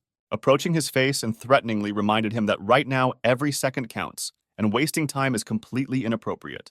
He needed the officer to have all the information, because from now on they were working together and burying information would mean carrying a mortal threat.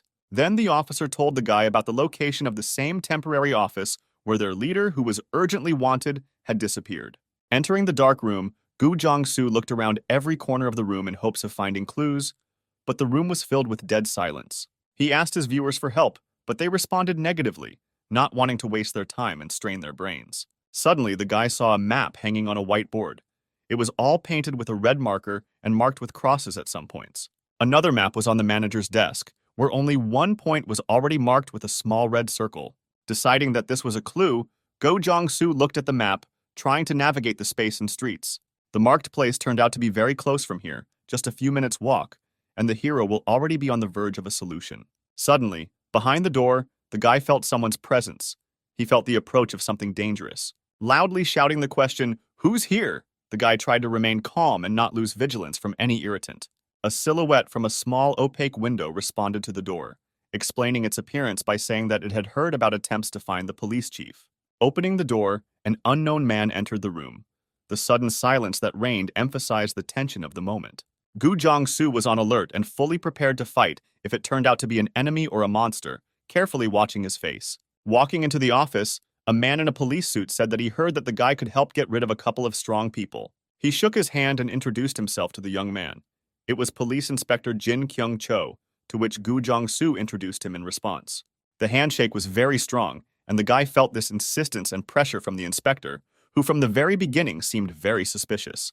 The guy already wanted to move his hand away, but the man didn't let him do it. It was as if he had been shackled and put in a trap. With a double, predatory look, the inspector asked about the clues that the guy had already managed to find during all this time. The audience also began to suspect that it was not ready, and wrote that the guy would begin to counterattack him before he did it himself. Suddenly, they heard a hysterical scream coming from outside. Gu Jong-soo immediately became nervous as the officer's facial expressions wavered for a second. The young man immediately rushed into the street to find out what the reason was, and when he saw a panicking guard, he saw a bunch of infected people appearing out of nowhere. Zombies, who were previously healthy people, walked around the school grounds, inciting fear and panic in the eyes of the surrounding people. One of them, with wild eyes, rushed at the woman who was standing nearby and bit her on the neck like a hungry vampire. From then on, chaos began. A sudden anxiety gripped the people, forcing them to drop what they were doing and run in all directions. One officer also fell victim to these dead men, bleeding slowly turning into a zombie with crazy eyes. Zombies were everywhere in this large crowd, their rotten bodies covered in dirt and blood, swaying from side to side like dolls on strings. Clenching a small hammer in his fist, the young man decisively decided to help people before they became lunch for these monsters. Without hesitation, he rushed into the epicenter of the crowd, looking for the first enemy and preparing for a bloody battle. The officers, who were not yet infected, dispersed people further to the sides, because in such a situation, they could not use weapons while everyone was nearby. At this time, Gu Jong-soo rushed at his first victim and with deft blows got rid of the first zombie, while shouting to the officer's advice to take a baton instead. Rising to his feet and turning his head towards the police, he once again repeated his order to take batons if it was impossible to shoot. The same restaurant owner, with a frying pan in his hands, appeared in sight, his eyes blazing with rage. He was ready to help, even if his life depended on it. One of his colleagues was worried about his boss. He tried to stop him, talking about the danger of death. But he didn't listen, and beat the zombies with bitterness on his face, screaming about killing Min Ji-yu, revealing his desire for revenge more and more. At this time, Gu Jiangsu also did not lose his vigilance, smashing the heads of all the dead in a row, not giving a single monster a chance. The man watched in surprise as Gu Jiangsu rushed at the zombies with incredible fury, smashing their skulls and breaking bones, but for some reason did not kill them. He had several opinions about such actions. Maybe he was trying to make the most of his time, or there was some other reason. Without thinking twice, the man, clutching the frying pan in his hands, began to finish off the already wounded zombies, splattering their blood. Gu Jiangsu at one time dealt with his share of monsters who craved the flesh of the people around him. The battle was brutal. Everyone who had the opportunity repelled and counterattacked these ugly dead men, risking their lives. Other people ran to the gate to escape from this area, but the guard tried his best to counteract this for reasons unknown to anyone. The hero, suddenly gripped by icy horror, felt his heart squeezing. He suddenly realized that the officers themselves were involved in the attack. This turned out to be no accident. It turns out that the zombies did not burst in from outside. They had already been prepared. Bitterness appeared in his mouth when he realized that he had been deceived. Clenching his fists and with burning eyes, he shouted loudly to the entire outskirts, "What sick idiot let zombies come here?" He began to have theories. Probably the traitor was the same inspector who came to him to find out information. He began to complain about his headache to the audience and asked about the essence of the task, whether it was only about finding a leader. Then the guy rushed to the man who helped him in the battle and gave him the task of following the officers until he was not around. There was no time for a detailed explanation, so the request was short, where the main thing was that it would not join the search for the head of the police. All clear? I'm doing this to repay Jungmin Q. Please listen to me if you want to survive. The guy's words sounded kind and convincing. After the conversation, Gu Jiangsu rushed to the exit to get to the same place on the map where he planned to find a clue. Seeing the young man running away with the crowd, one of the officers began shouting after the Yuma. "Mr. Gu Jiangsu, where are you going? Are you running away after agreeing to cooperate with us?" Already preparing to cross the boundaries of the school territory, his path was blocked by the same suspicious inspector who begged him not to leave. But the guy did not lose his vigilance and simply pushed his hand away, advising him to better monitor the situation. Looking at the guy who was moving further and further away, the inspector was filled with emotions of rage and disappointment. Near the nearest restaurant, under the dark night sky, there were several mopeds, which couriers always rode. Taking one of the scooters, the young man rushed to his destination, while responding to comments about the reason for his flight. There was no point in staying there because the police were in his way anyway, and a point on the map in a temporary office could provide more information. Finally, he arrived at his destination, where there was a small wooden house, somewhere in the forest. The house did not look very noticeable. On the contrary, its location and appearance inspired a suspicious feeling. Looking through the window, it was empty inside. Not a living soul was visible on the outskirts of the place. But looking at the ground, the guy found many different traces that made it clear that many people had once been here. Suddenly, a thought flashed through my head. These were not the traces of people, but of animals in their records. Here, Go Jiangsu decided to ask the viewers why he never found the ammunition box again. They started laughing at him. "Do you really hate these boxes of weapons?"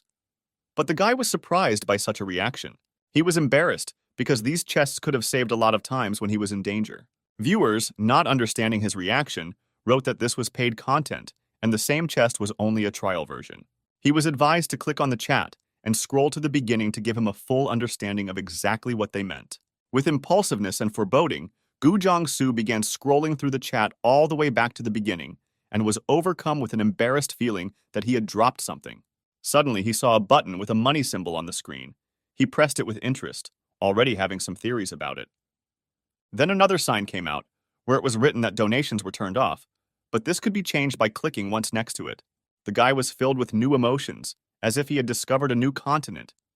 He never thought that he was so close to triumph. Then, without hesitation, he pressed the button to turn it on, and the first donations from viewers immediately flew to him.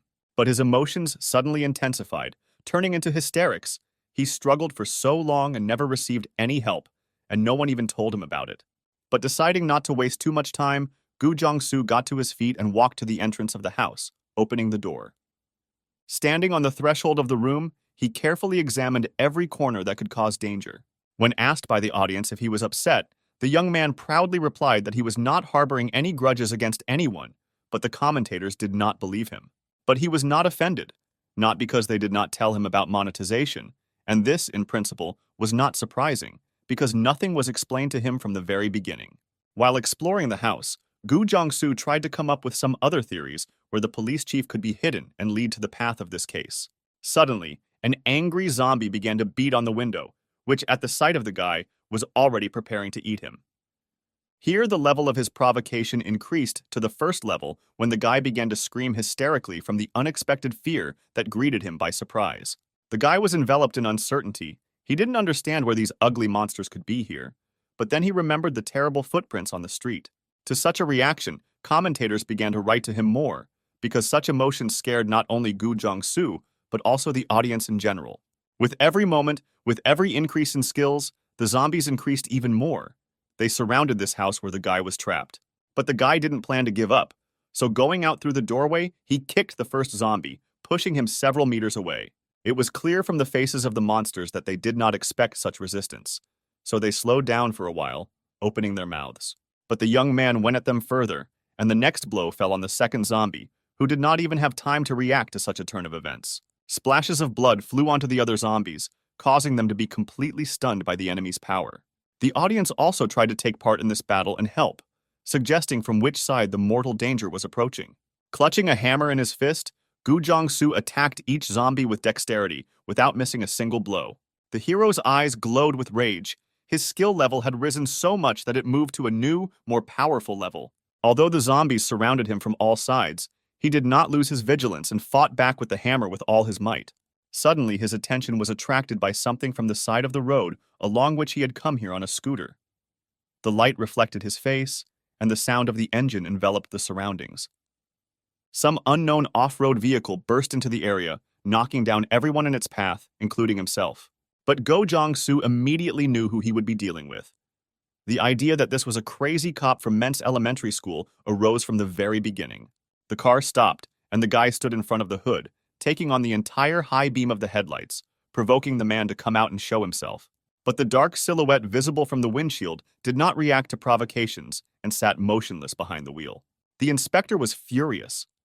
The fact that one such frail guy could deal with a horde of scary zombies was beyond his understanding. Watching the ordinary young man fight off a pack of monsters, he was overcome with curiosity to find out more about this unknown person. He bit his lip but said with bitterness in his mouth, "I knew it could end this way," and began to act. Deciding to put an end to the young man, he pressed the gas pedal with his own foot, sharply and completely, without thinking about anything. Go Jiangsu froze, his heart pounding in his chest. He could only watch as the headlights blinded his eyes and as a huge car rushed towards him at incredible speed. The inspector took great pleasure in killing his opponent, who was interfering with his business. Proud of himself, he smiled. Then he had a desire to look at the corpse in full to convince himself of his victories. Looking out and rising a little closer to the glass, the man noticed the corpse on the ground was not Gu Jiangsu, which he had expected, but an ordinary zombie. He was embarrassed. His joy for himself turned into despair, because he was confident in his actions. Suddenly, there was a knock on his side window, which frighteningly attracted his attention and made his heart clench even more often. Go Jiangsu stood by the car and punched the window, trying to tell him to open it, and the man had an attack of shock and anxiety, causing him to start screaming hysterically. The inspector was in a panic. From such a turn of events, he already regretted that he had come to this place at all, exposing himself to danger. But the guy decided not to waste time, realizing that he would not resolve all the issues peacefully, and with his elbow, he broke the glass of the car window with all his might. He tried to grab the man's arm to pull him outside, but missed when the policeman dodged while drawing his gun. The officer began to defend himself with a pistol, shooting and aiming at the guy, but every bullet flew past. Shots were heard throughout the forest, from which the zombies died one after another as the guy struggled to dodge the deadly bullets. Realizing that the murder plan did not work, the inspector decided to run away from the crime scene as quickly as possible. But Gu Jiangsu did not plan to let him go and ran after the car, using all his power and skills. On the speed indicator, the needle had already crossed 80 kilometers per hour, but the young man did not retreat and ran after the car. His face was disfigured by madness. Realizing that the man could be dangerous, he saw his task as stopping this criminal. The officer pressed on the gas, accelerating the car to maximum, but there was no way to get away from the guy. Large iron containers were visible ahead, which could have become an obstacle for the officer, but he did not stop.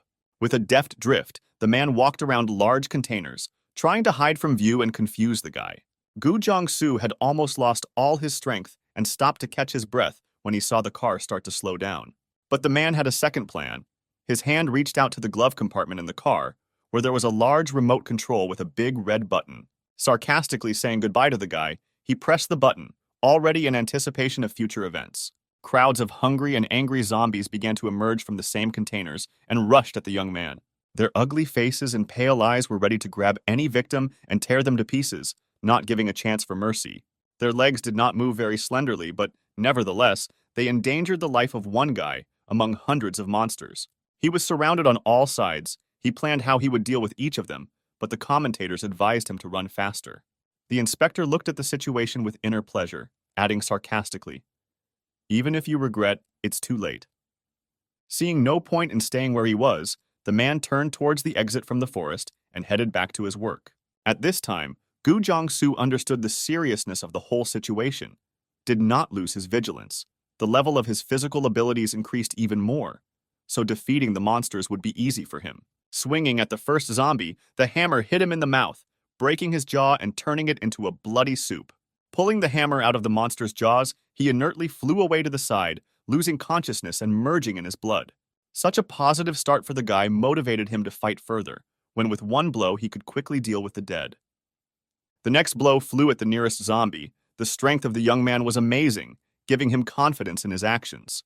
To speed up the process, he decided to beat not only with a hammer, but also use his legs, hitting them directly in the stomach. The guy's eyes glowed with excitement after each murder of those damned monsters that attempted on his life. He heroically stood over the corpses without viable bodies of deadly monsters, proud of himself and thinking through his further plan. But the zombies did not end. There were too many of them than he expected. The skill time was running out, which meant there might not be enough time.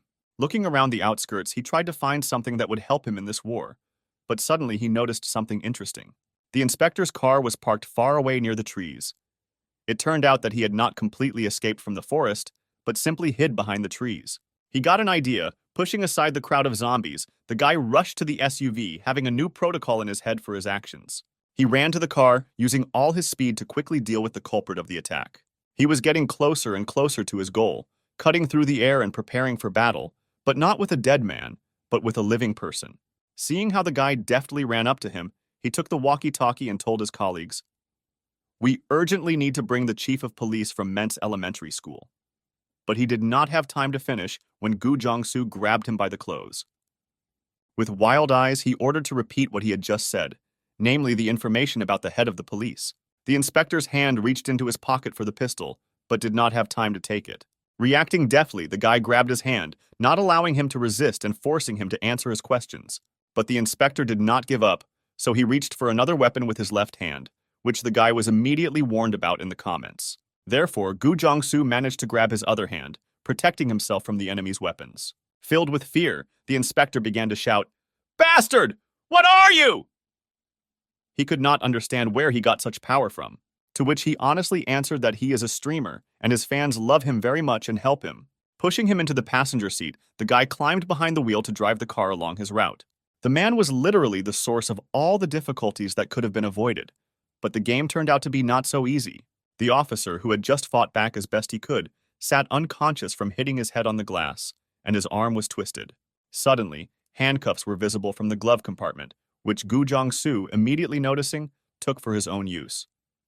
Viewers began joking that they would finish if the streamer put them on himself and fought in them, to which the guy simply laughed, avoiding a specific answer. Outside the window, a flock of crazy zombies was already approaching, preparing to turn them into their lunch. The guy handcuffed the man to a holder under the ceiling of the car and ordered him to get out of here before it was too late. The zombies standing in front of the hood of the car looked at the headlights, as if fascinated by the white light and shocked by the sudden turn of events. By pressing the gas pedal, Gu Jong-soo handed over one group of zombies, sending them under the wheels to certain death. Proud of himself, the hero finally realized where the police chief was and headed straight to Ment's elementary school. It was his mistake to leave this educational institution, so he accelerated the car and flew to his destination. Suddenly, the young man saw something strange and unknown on the road in front of him, which confused him, forcing him to urgently respond to the stimulus. Some stuffed polar bear was crossing the road, looking at the car approaching him. The guy let out a hysterical scream in fright, forcing himself to brake sharply so as not to harm the strange creature. But it was not possible to do this carefully. From a sharp blow on the hood, the little bear flew forward, rolling to the side of the road. Having fallen to the ground, the creature hit the ground, making the characteristic sound of a fall, but there were no visible injuries on the body.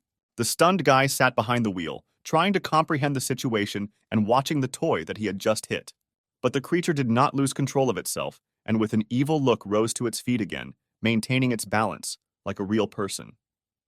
For some time the car just stood there, shining its headlights on the plush toy, which also stood on its little quotes, and looked forward hypnotically. The bear cub's facial expression reflected anger, as if making it clear, showing his displeasure that someone had invaded his territory. But Gu Jiangsu seemed paralyzed at that moment. He could not move or make a decision. After a minute of such awkward silence, the creature simply turned around and ran into the depths of the forest, leaving no traces behind it. The discouraged hero exhaled, trying to digest this situation. Only one theory appeared in his thoughts. It could be just another monster. But the same viewer immediately refuted his theory, saying that it was a magical bear showing the location of the weapon chest. Suddenly, the inspector in the passenger seat began to make sounds that made it clear that he was about to come to his senses. This attracted the attention of Gu Jiangsu, who would now find such problems very unnecessary, so he urgently needed to come up with something. Having found the electric shock, the guy sarcastically asked his viewers what to do. Either politely ask not to interfere, or use his new tool. Most of the comments voted for the first option, but the young man initially planned to let electricity into his body, so the question turned out to be rhetorical. The inspector finally woke up from the sounds of the electric shock, reflexively clinging to his door and starting to panic. But his screams were short-lived, and at the end of his business, the restrained man, opening the door, got out of the car. The creature's paws kept getting closer to the treasure point, leading the guy to his desired help in future battles. Finally reaching his destination, a large box appeared in front of the guy, sparkling in the moonlight. Flying above the chest was a sign that announced its 5-yen treasure, and the shield mark on the top cast doubt on whether there was a weapon inside. Gao Jiangsu was wondering whether it was necessary to pay such a lot of money for simply his protection when he already had enough physical strength to fight. But in the end, he could not stand this intrigue and opened the long-awaited chest, paying almost all his money for it. Looking inside, the hero reached for his prey and saw an ordinary red handheld flashlight. His disappointment knew no bounds. He paid as much as 5 yen for something completely unnecessary to him. He felt like a real fool. Deciding not to waste too much time complaining, the guy threw the item into his pocket and headed back to the car. The following events are already unfolding again at Ment's primary school, where the crowd was no longer as dense as it was a couple of hours ago. On the asphalt in some places there were corpses of people who were covered with a white sheet with bloody stains on it. To the side, while one policeman was helping a man, the other 3 officers stood and discussed how zombies could get into the territory. The head of the department, Lee Seo-jun, immediately approached them and emphasized, "The problem was not the inspection. In the end, I was responsible for it," he called out to his colleagues. "The situation is already under control, so don't worry. Now it's better to calm the civilians," the officer ordered. Suddenly, this conversation was interrupted by another police officer, who called Lee Seo-jun to look at a few, without prying eyes. He turned to him, feeling the seriousness and hardship in his voice, turning bad thoughts in his head. They stepped aside, and the chairman asked if Ken Cho had called him, to which he answered positively, and noted that the police chief was being transported to another place. Lee Seo-jun's face contorted with anger. The thought that this could be the same guy immediately appeared to him. Remembering how he heroically arrived on a scooter with such a trophy, something immediately seemed suspicious to him. "Tell him that I will take care of the leader," the man said, already thinking through an interception plan. At that moment, the same owner of the restaurant, who was listening to all their conversations, was sitting behind the stairs, hiding. His embarrassment knew no bounds. The policemen he trusted turned out to be traitors who were involved in this whole tragedy. Observing the actions of those officers, he was determined to notify Jiangsu, now the only one he could trust, about this. The husband immediately rushed to look for his new friend on the school grounds. Suddenly, another 2 officers noticed a jeep, which turned out to be next to the barriers of the educational institution, which the inspector took. Alarmed, the cops went to check the SUV, sensing that something was wrong with their colleague. Looking through the broken side window, they saw the inspector handcuffed to the overhead holder. At this time, the man ran up the steps to the school premises, looking for Jiangsu, feeling his purpose in saving an entire people. His sweat was dripping from his face and his heart was beating as if it would jump out of his chest with every step forward. Suddenly, he was blinded by the light of the moon coming out of the panoramic windows of the school, confusing him for a moment. Go Jong-soo stood in white anguish, covering himself with his hood, asking the reason for the man's embarrassment and his presence in this place. The man was very glad that his only partner returned and did not leave him alone among all these monsters. In a calm voice, the guy asked, "Did you find out anything? You ran here like that? Perhaps you have some new information?" To which he took him by the shoulders and began to shake him, realizing that the guy knew about the fake police all this time. The police chief and department head, Lee Seo-jung, is in the basement, and one of the guards at the main building is also involved in the kidnapping, he screamed hysterically at the guy. His eyes widened. He knew that the inspector was involved in the tragedy, but the fact that they were also guards from the main building put him in a stupor. After talking briefly, they decided to go into the basement to save the leader, where screams and sounds of blows could be heard behind the double doors. The inspector's hand was covered in the blood of the victim. He mocked and tortured the man tied on a chair.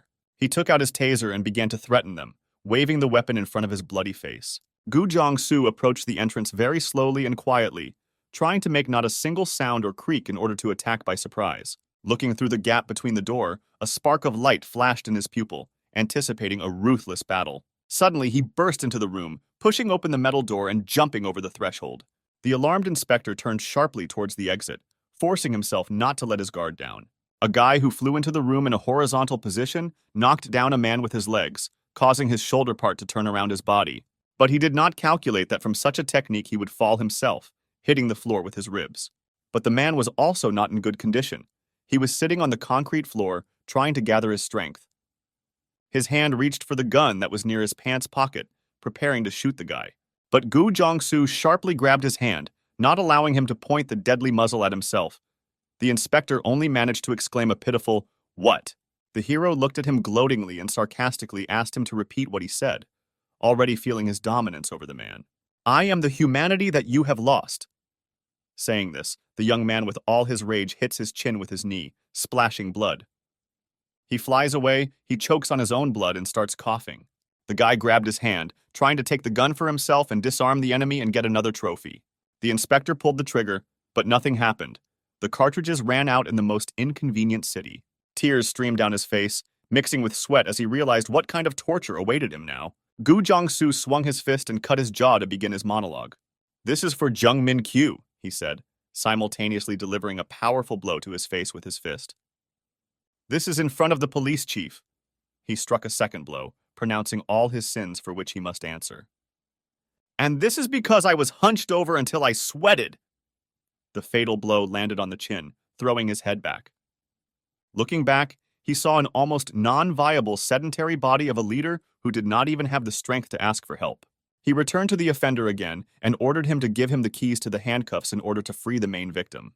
But the man did not react to his words, but simply continued to sit on the floor and recover from such heavy blows. Behind him lay an electric shock, which he began to reach for, using his last strength.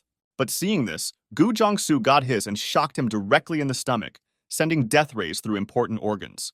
The guy with crazy eyes looked at him and sarcastically reminded, "What a coincidence! I have such a thing too." The man had already been disconnected from the strong flow of current, but the hero wanted to finish him off completely, taking revenge for everyone. Stopping his torture, the streamer looked at the chat, where viewers were encouraging him to end it as quickly as possible. But having pulled the gun out of your pocket, it's time to start the fatal purge of all the pagans. The young man got up from his knees and headed in the opposite direction, carefully examining all potential dangers. Standing next to the front door, he pointed the gun towards the entrance, waiting for another fake police officer to arrive.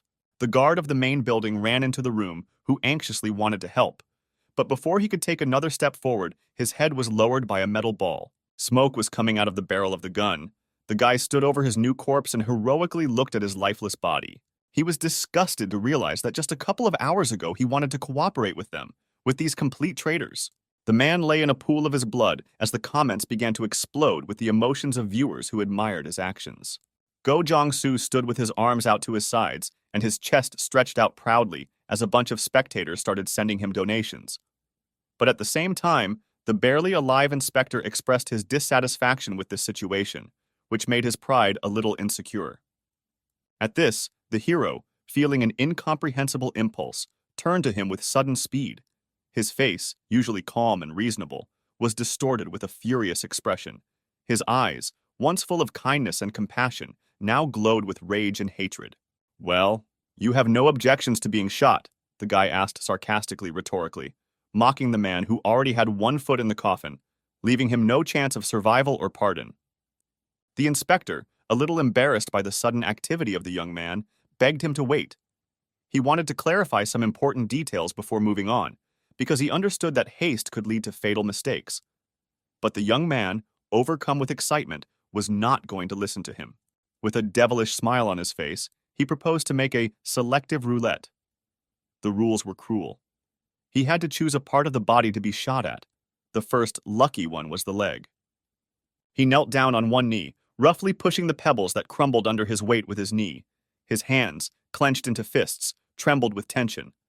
The air around him seemed thick, filled with horror and expectation. Further, showing his ruthlessness, he proposed to shoot him directly in the chest, pressing the pistol hard on this threatening zone to emphasize the seriousness of his words. Or perhaps the final decision will be in the head, as happens in classic scenarios of such murders, sweat flowing from the man's face in a copious stream, like a river carrying his nervous system to the abyss of panic, his body trembling, his thoughts racing like a swarm. Angry bees. "Only one shot intimidated you," his sarcastic voice rang out, cutting through the silence hanging in the air like a depressing press. "But do you know how many times you tried to kill me?" His eyes glowed with rage, and his words splashed with poison. Another donation came to Go Jong-soo's account, accompanied by a message that made his heart beat even faster.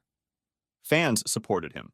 Such words encouraged him, because he understood that his adventures were followed by thousands of people who sincerely believed in him and hoped for him.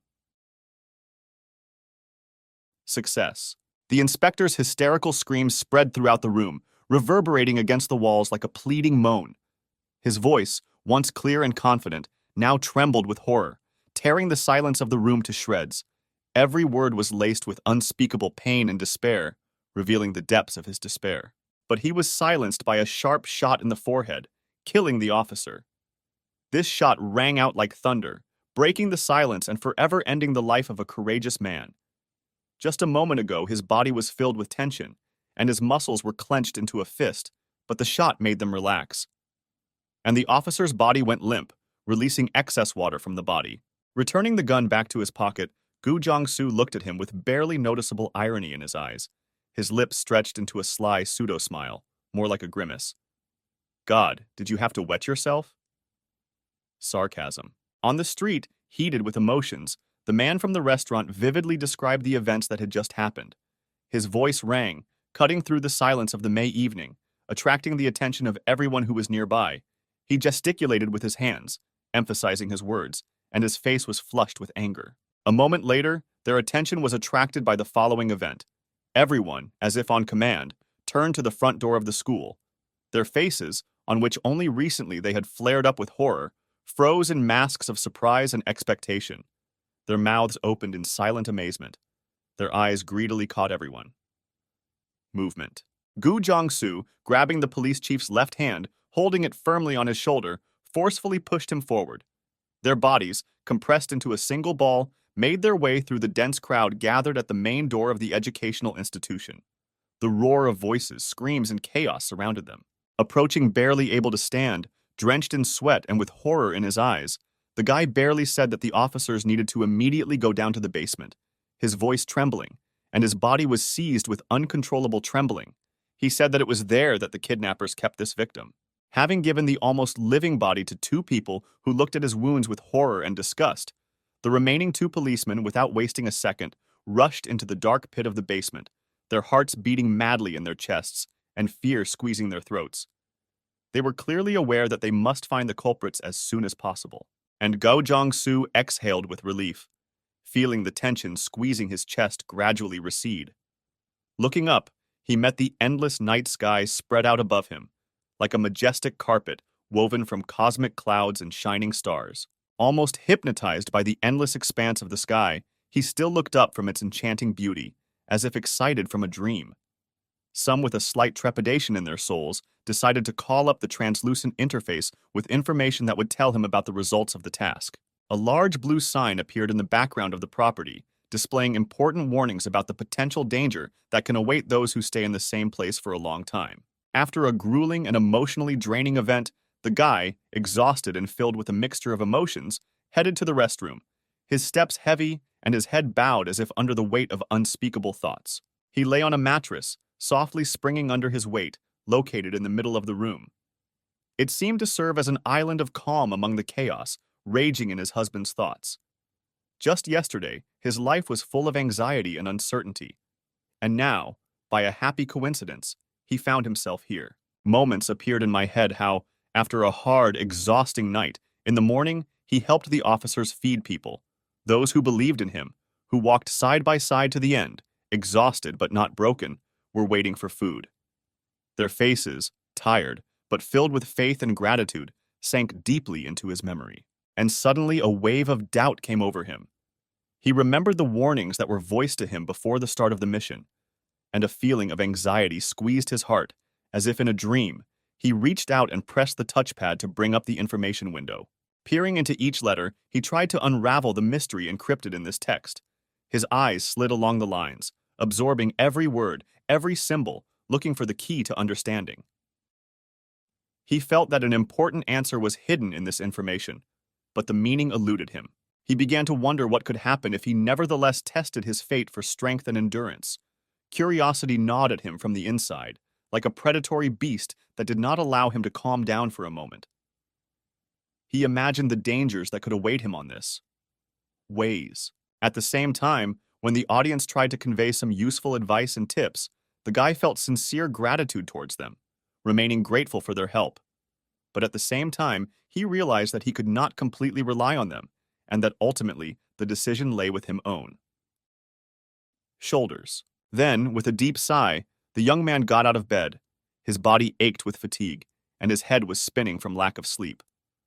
However, gathering all his will, he decisively threw off the blanket and threw a backpack filled with everything he needed over his shoulders, taking a deep breath. To the exit. Walking out into the yard, he looked around at the gray sky hanging over him, as if foreshadowing something was wrong. His heart pounding in his chest, like a bird in a cage, he approached the large black SUV, which yesterday witnessed the most intense events in his life. Suddenly, a loud voice was heard behind him, making the guy flinch. He turned around and saw the stocky figure of the police chief in front of him. Surprise mixed with slight concern was visible on the man's face when he asked if the guy was going to leave so early. When asked by the leader about his future plans, the guy replied that he decided to stay here, in this place. In response to this, the leader promised, as a token of gratitude, to provide him with all the necessary ammunition for his further journey. He looked at the young man with kind eyes, in which sincerity and gratitude shone. His heart sank with an inexpressible feeling of relief. If not for this guy, he would have long ago been lying somewhere in a dark and cold coffin, forever forgetting about the sun, warmth, and beauty. Suddenly, as he moved alongside and passed by the wall, his gaze fell on something that caused him incredible anxiety and worry. "Have you really decided to kick them out right now?" he asked, surprised and a little indignant. The hero felt anger boiling inside him, like a volcanic eruption. It was impossible to tolerate this injustice any longer. These people, whom he considered nothing less than traitors, had been free for a long time. Two bodies in officer uniforms sat against the wall, like dolls.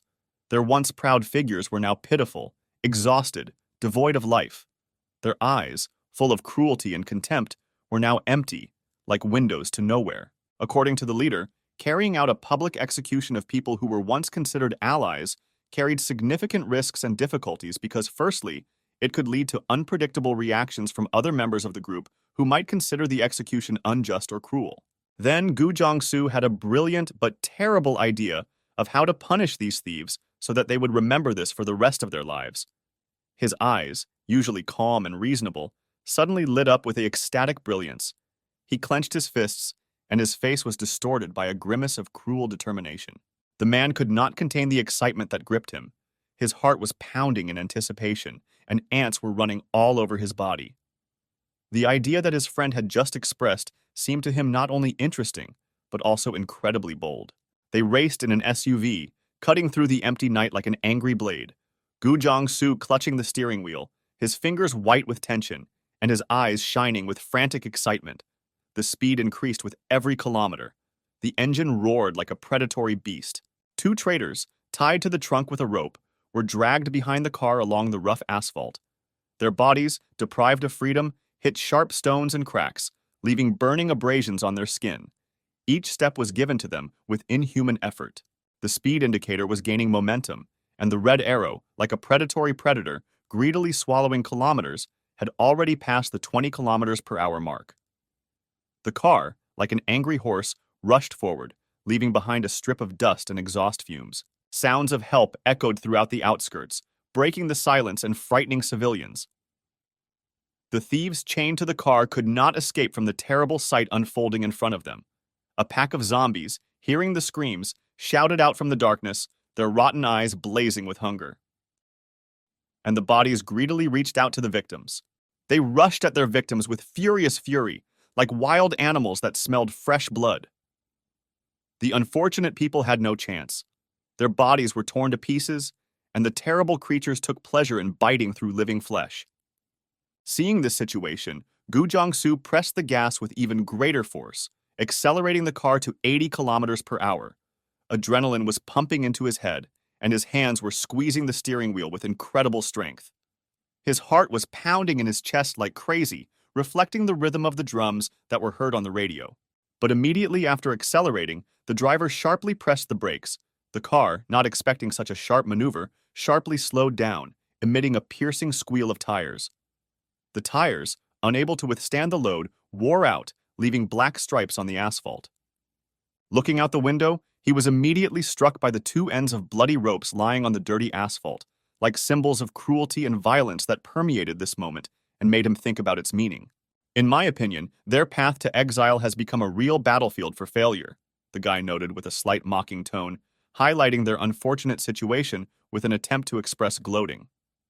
Next, they decided to walk along the peaceful streets, discussing the past situation. The leader, sincerely touched by the action of his subordinate, thanked him again for his help. His words flowed from the depths of his soul, expressing not only gratitude, but also respect for courage. But the guy was worried about something else. His thoughts were not focused on the glory and recognition that the man promised him, but he was worried about the practical aspects of the upcoming battle. The ammunition that the man mentioned became a key factor for him. As a result of fruitful collaboration with the police department, the young man was allocated a jeep. This sincere gesture greatly increased his mobility, allowing him to carry out his tasks much faster and more efficiently. Thanks to the jeep, he can now easily reach remote places. In the evening hours, when darkness had already shrouded the area, he sat alone in the driver's seat of his car, watching his flashlight, pressing the button to turn it on, and pondering his next steps. This weapon looked very useless and priceless, but it was no longer possible to get his funds back. So he found himself in a situation where he had to use all possible efforts to get out of this difficult situation. Already regretting their choice, the audience, as if hypnotized by the courage of the inventor, suddenly began to support him. Their faces, until recently full of doubts, lit up with a shadow of delight, and curiosity flared in their eyes. Then the tired guy, exhausted by the weight of the past day, decided to take a little break from this turmoil of life. He carefully sank into a soft chair, feeling his body slowly relaxing, and the tension gradually receding. Closing his eyes for a second, he took a deep breath, feeling his body gradually relax. The tension that held his muscles from hard battles began to release, giving him the desired feeling of peace. His breathing became calm and rhythmic, and his thoughts became silent. But suddenly, after a moment, he sharply tensed up, like a predator sensing danger. His eyes, still closed, opened with lightning speed, looking for the source of the irritant. His gaze, at first dull and sleepy, was now sharp and piercing, scanning the surroundings with predatory vigilance. The piercing, icy air embraced him, pulled him out of his sleep, and forced him to open his eyes. Fear squeezed his heart, forcing him to curl up in a ball, and his body went numb, covered with ants. And he felt with horror how he was becoming hard as stone, like an icy grin. Lay on the bed, unable to move, the eyes focused on the air conditioner as if seeking an answer to an unspeakable question. It was silent, as if frozen in time. but the cold coming from it made its way to the bones, like the icy breath of death. The body shuddered, as if from the touch of a ghost, and the soul seemed compressed. Invisible hand. With horror squeezing his heart, the driver saw in the rearview mirror an indescribable creature. Her body, naked to the bones, was covered with dark spots of decay.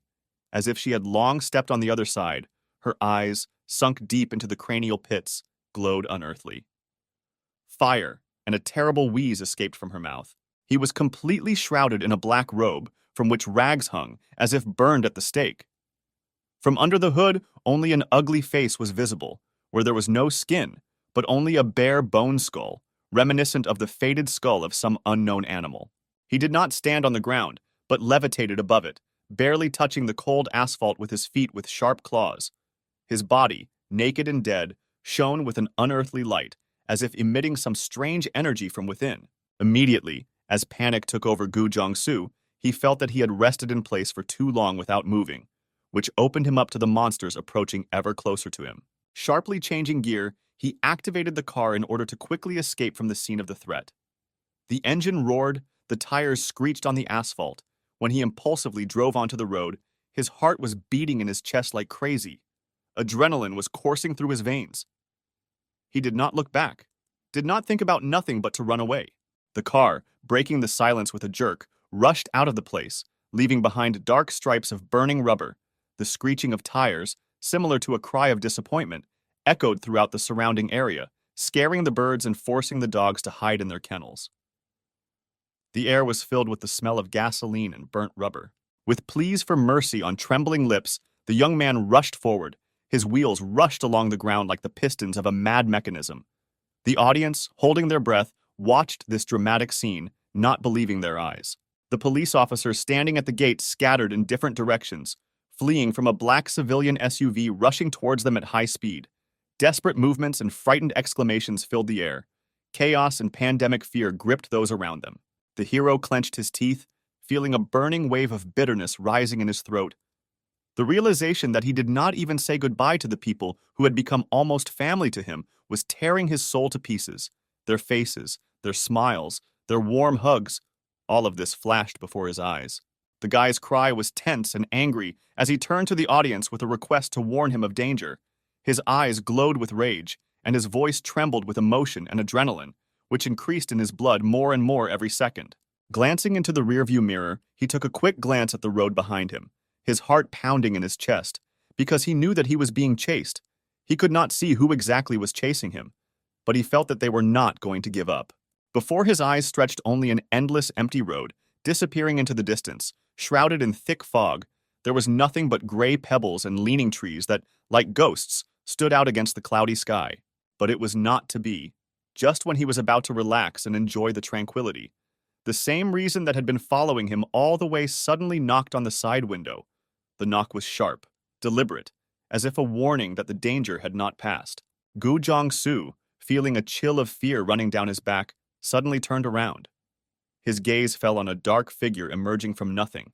Like a ghost, he could not believe his eyes. It was the same man from whom he had pitifully fled for several minutes, therefore. Without wasting time, the guy pressed the gas pedal to the floor, feeling the powerful engine growling under the hood. His heart was pounding in his chest, and fear was squeezing his throat. But he was not going to give up, knowing that not only his life depended on him, but in the lives of his friends left behind. But the young man, although he felt the fear that was squeezing his heart like a vice, tried to convince himself that he was not really afraid. He repeated to himself that he had already gone through many horrors, experienced many tragedies, and this situation, although frightening, did not I was able to break it. Spectators watched with alarm as the driver desperately struggled with the monster. Cries for help broke the silence, and panicked cries filled the air. Some of the spectators tried to give advice, advising him to break away from the flames that were greedily devouring his car. Deeply reading the tips, Gu Jiangsu did not notice how a dark shadow appeared in front of the hood. At first it seemed to him like the shadow of a tree swaying in the wind. But when he raised his head, he realized with horror that it was not a tree. The sudden and unexpected appearance of a monster that jumped out from around the corner at high speed happened so suddenly that the driver simply did not have time to react. His car, as if scalded by boiling water, abruptly changed its trajectory, trying to avoid a collision, and crashed into a pole. The airbags deployed at the very last moment, literally a split second before the car collided with a concrete pillar. Their sharp jerk threw him forward and then pressed him forcefully against the back of the seat. He felt his head hit the steering wheel, and a sharp pain shot through his left eye. The ghost, like a shadow, glided through the thick fog that shrouded the scene of the accident. Its eyes, glowing with a cold blue light, were directed at the wrecked car, where the unconscious guy lay on the airbag, trying to pull himself together. The door burst open, and from the dark depths of the room, as if from the darkness, Gu Jong-soo emerged. His face, washed by the dim light, was impenetrable. There was no trace of fear or hesitation on it. His eyes, firm and determined, shone with a cold steel. Power. Grabbing the pistol, he with incredible speed snatched it from the holster and aimed at the figure that appeared in front of him. His fingers squeezed the trigger, and the roar of a shot came out of the pistol. The bullet, cutting through the air, flew towards the enemy, but unexpectedly through his body, as if through cloud. Realizing that his cunning plan did not work, the hero felt with horror how cold fear squeezed his heart. The ghost, as if torn from a nightmare, was inexorably approaching. His eyes glowed with an ominous light, and the terrible expression on his face foreshadowed imminent death. His legs, as if controlled by an unknown force, carried him into some unknown room. He did not know where he was running. He was led only by an instinctive desire for salvation. Finding himself in a narrow, dark corridor, he curled up, trying to regain his breath. But he never managed to calm down completely. Raising his gaze to the front, he saw with horror that he couldn't just escape. His path was blocked by a gigantic reason that had reached his life from the very beginning. His body was hidden in impenetrable darkness, and from where there was a terrible roar coming from below. The flying death approached him, slowly and terribly, opening its black wings like a crow's prediction. Its eyes, blazing like a hot coal, pierced right through him, and the sharp claws released from its clawed paws sparkled in the dim light. Dimly light, but terrible, radiated an aura of cold and despair. At an unfortunate moment, it opened its mouth, revealing its needle-sharp teeth, which seemed to be hostile sharks of the deep ocean. With the unbearable tension of its muscles, it let out a hysterical hoarse cry that swept around, in fact, like a hot breeze that broke out at the most wrong moment. The decisive moment had arrived, and at this critical time he did not let his guard down. Quickly taking out a red flashlight from his pocket, he skillfully shone it in front of the monster, illuminating his face and giving him a temporary appearance full of light and truth. It disdained any dignified behavior and preferred to hide its eyes with its hands to avoid contact with the unpleasant light that reflected harmful influences to it. It was like trying to play a real game in the confrontation between light and darkness.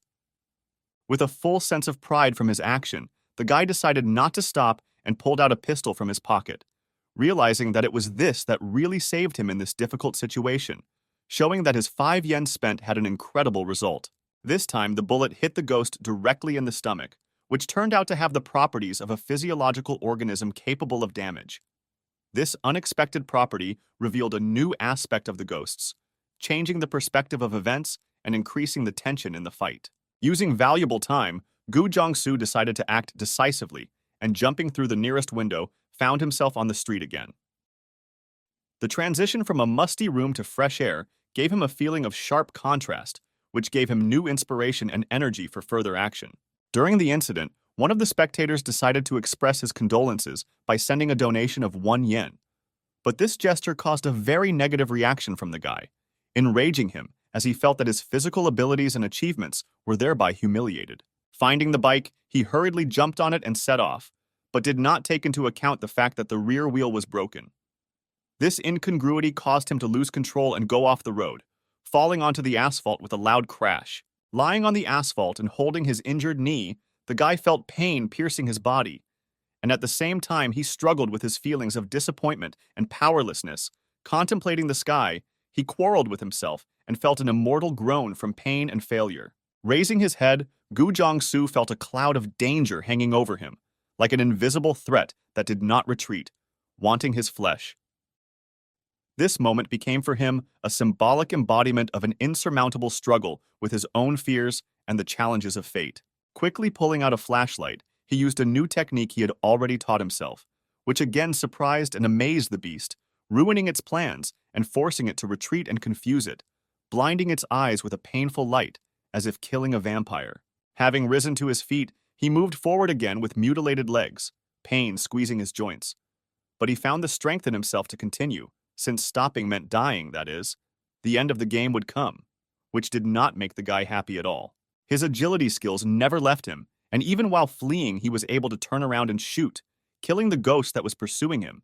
This agility and dexterity proved decisive in his fight for survival. Each shot left burning holes in his body that spread necrotically throughout his body, causing untold pain and suffering. It was a nimble moment where he felt each bullet blast permeate his existence, instilling a feeling of powerlessness and recklessness in him. The monster suddenly began to convulse, and he stopped, caught at one point. Trying to get out, he tried to break the invisible ropes that wrapped around him, as if from all sides, paralyzing and killing. Gao Jung-soo surveyed the environment, observing the monster and investigating the reason for its unexpected behavior. He thought about the possible scenarios and reasons that could have caused such a drastic turn in the behavior of this furious monster. Then, he lowered his gaze to the floor and carefully examined the condition of the road. Through careful examination, he tried to make out every pebble and crack, looking for traces or signs that could explain the unpredictable behavior of the monster. They stood on different types of soil, separating them with an even thin crack, as if on two different worlds. This visible border separated their spheres of existence, recalling the differences and disagreements between them. Taking another close look at the terrible creature standing in front of him, the hero suddenly illuminated the essence of the problem and the situation that now existed in front of them, confusing, but helping in the fight. He found himself on the edge of his territory, beyond which it was impossible for him to go. Only when he tried to violate the integrity of this territory, his body began to burn, reminding him of the unattainability of other borders and causing him a feeling of helplessness. With a slight wave of his hand, the muzzle of the pistol was already pointed at the target, so without an unnecessary long monologue, the hero pulled the trigger. This was the last blow that finally finished off the monster, causing it to dissolve in space. Proud of himself, Gu Jong-soo rushed to use his sense of humor again, mocking the beast, calling him a stupid noob. Suddenly, the wind blew in his direction, blowing all the remnants, ashes, dirt left from the dark spirit onto him, right into his face. From such a gust of garbage, the guy fell onto the concrete, relaxing all his muscles, using the free minutes to rest. He thought that nothing would help him, and the game would end at the very beginning, driving him into such a stupid trap. But he was not allowed to rest again, because when his gaze turned to the left, he saw something else suspicious. In the depths of a dark, abandoned alley, where shadows danced under the gusts of cold wind, the light of a lantern flickered faintly. Gu Jong-soo hid around the corner, preparing his firearm for use. In case of a threat, he carefully looked around the corner, waiting for a suspicious person to appear. Clutching a metal weapon in his hands, he decided to check the cartridges and make sure he was ready for a counterattack. With sleight of hand, the hero locked the drum and stood in a ready, comfortable position, his heart pounding in his chest like a blacksmith's hammer. But he was not going to retreat. The steps were getting closer and closer, almost reaching the turning point where the decisive moment would take place. Suddenly, he jumps out of a turn, pointing his gun at the potential monster, but not firing. He examined the stranger, trying to understand whether he posed any threat or not, analyzing the person completely by appearance. On the badge, which was located on the upper left part of the business jacket, the ordinary human name Yang Ming-cheol was written. The frightened guy, seeing a deadly barrel in front of him, raised his hands and prayed not to kill him. He immediately realized that he was simply mistaken for a pagan, so he almost asked the main character from the police because the schoolboy needed help. But Gu Jong-soo was not going to feel sorry for the guy, but rather came even closer with a gun pointed in his hand, saying, "Are you here alone? Give me your flashlight." The hero knew that it would not be possible to take that lantern peacefully, so threatening him with a firearm seemed like a very good idea at that moment. Anxiety and panic enveloped the schoolboy from head to toe. His body trembled, barely able to stand on his feet, following the orders of the attacker. Having taken the flashlight from the poor boy, the hero also began to need his backpack, where potentially necessary things could be located. But he began to defend himself and pray that they would not take away his last supplies, which served as his only chance of survival in this cruel world. But unable to withstand all the threats, the boy threw out the entire contents of his bag, from which ramen, ham, and tuna fell out, the same as Gu Jong-soo. Tears in his eyes flowed down the schoolboy's tender cheeks. He prayed to be released and left behind, losing hope of help. But Gu Jong-soo was not going to miss his chance to get additional trophies. He even demanded clothes. The boy threw off all the clothes he was wearing, and the hero, who was watching the process, commented, "So you really have nothing." The schoolboy confirmed this, dressing quickly so as not to freeze. Now he realized that this was not a thief, but was simply checking him for danger. Deep blue eyes looked at the stranger with suspicion and suspiciousness, watching his every move and action. He couldn't understand how fragile the boy was, how he could get here with his bare hands alone and without visible wounds. Therefore, Gu Jong-soo asked the current question. "Is there someone else with you? Are you just acting as bait?" There was no answer. Then the hero quietly asked his audience to watch his expression when he turned in the other direction. Turning on the acting, the guy turned away provocatively and was about to leave, saying that he would take his lantern, to which the frightened boy admitted his status. "What do you know anyway? I went through so much to get here. All my friends died instead of me." The schoolboy's emotions exploded like dynamite. Hysteria overwhelmed his emotions. He blamed himself for their death because they were killed covering him. Here the hero switched. A feeling of pity appeared inside him. The commentators also believed him, but asked to have mercy on the boy. Without showing his sensitive emotions, the young man turned to the stranger, apologized to him, whether his words were true, to which he responded positively. Then a noble opinion still appeared in his head, so he called on the student to cooperate with him. The fragile guy, standing on his thin legs, immediately couldn't believe his ears. Gu Jong-soo sarcastically made it clear that his words were not a joke. Walking along dark alleys, they looked out from the corner, where a terrible picture arose of a giant frog piercing the bodies of two peaceful people. Hearing hysterical screams, Jong-soo turned around in search of his new partner, but did not find him next to him. He ran along the road from another giant, from which the hero himself had already run away when he went to school. Seeing such a situation, the young man also panicked and connected with young Ming-cheol, running away from the deadly monster together. Taking the initiative to fix the situation they were in because of him, he yelled at Jong-soo to run with him to the left lane. The hero was shocked by such an ability to command. For a moment it confused him, but there was no choice left. Having run further, there was another intersection in front of them, where the student again ordered where to return them, but this time in the other direction. A plan was spinning in his head that urgently needed to be voiced. "Listen carefully, Hen. There is water pipe repair work ahead. We will run to the very limit and we cannot make mistakes," hinting that this technique will be very dangerous.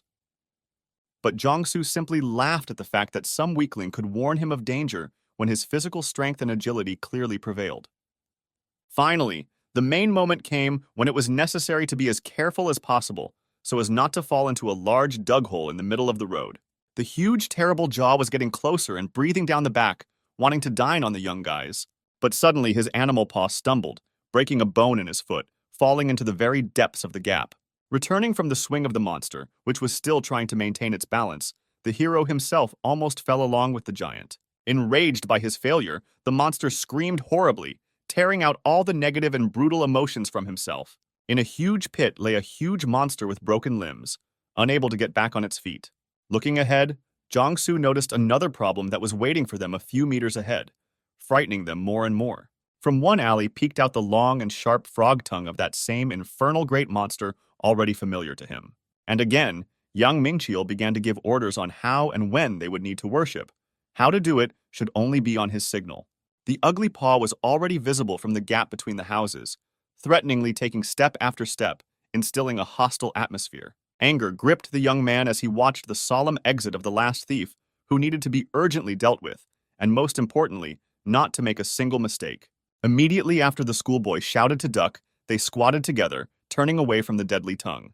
Young Ming-cheol's eyes reflected fear and horror, but he knew what he was doing. He had a specific plan in his head that he was 100% sure of. At this time, the tongue of the frog, which was aiming at the peaceful guys, missed and flew straight into the mouth cavity of the giant, pushing right through the skull. They watched this terrible and at the same time magnificent picture, rejoicing at such a way out of the situation when it seemed that it was already the end. The frog, overwhelmed by the size of its prey, felt its tongue get stuck and its eyes widened in horror as it realized it was trapped. The giant, in turn, grabbed the tongue with his ugly hands, trying to bite off this unusual weapon, freeing himself from the trap. Deciding not to waste time, Gu Jong-soo pushed Yang Ming-cheol in the opposite direction from these monsters, running away while he could distract them. Along their escape route, a schoolboy directed them towards a bike rental shop where they could borrow one to speed up. The hero really liked his partner's ingenuity. This could greatly help him in his future tasks. As a result, when they were riding a bicycle, his emotions changed from positive to the opposite direction. It turned out that the only bike that wasn't broken was a two-person bike, so they had to pedal together, which didn't seem like a very good idea. Finding himself in doubt, Yang Ming-cheol decided to apologize to his partner whether he was pedaling, because the road turned out to be quite difficult, to which he confirmed by talking about his incredible efforts. There was still a little left to the goal. The student explored several places when he received the map. The building is well equipped, so it should be safe. But suddenly, he decided to ask Gu Jiangsu a serious question. It was clear that the guy had been deciding on this for a long time, but the moment was never right. Have you heard about Division 7.5? From these words from the teenager, the guy's eyes widened. He couldn't believe his ears. Realizing that the guy would not give an exact answer, the student began to tell how he came to his friend. But instead, there was a note from him, as if he had been taken to Division 7.5. Trying to remain calm, Gu Jiangsu answered ambiguously, as if he had heard of such an organization, but the take did not get to the core. At this moment, the young man was absorbed in his thoughts. The exact same situation was with his parents, which means that only some group of people can survive in this world. Finally, they arrived at some strange dark building, around which there was not a soul, and the dark time of day created an even more terrible atmosphere. The sign that was placed on the stone wall read, "Taewan Drivers," without much indication of the building's significance. Suddenly, a large car suddenly approached behind them, flying straight towards the youth, who barely had time to react. They dodged the army jeep, which still continued to drive forward at great speed, with no intention of slowing down. But he didn't have to drive like that for long, when at one point the SUV crashed into a metal fence, emitting friction sparks. The guys, observing this situation, were shocked by the sudden appearance of other people in this area. As always, obstacles awaited them. Gathering all his courage into a fist, Gu Jiangsu walked up to the driver's window of the car and knocked, seeing the seemingly dark body of a military man sitting inside. This man hardly opened his eyes, looking at the guy, and closed them again, taking the same hunchbacked position. Go Jiangsu started calling him again and knocking on the window, trying to get his attention so he could talk to him and find out what was going on here. Without waiting for an answer, he opened the door and pulled out the soldier by the skin, reading his name and rank on the uniform. Cho Youngjin, private soldier. Leaving him sitting on the floor, the guy climbed into the car, at the same time brazenly complaining about the broken-down used car. The soldier was overcome by a misunderstanding. He took out a small, sharp knife from his pocket and began to threaten the guy so that he would not touch anything and get away.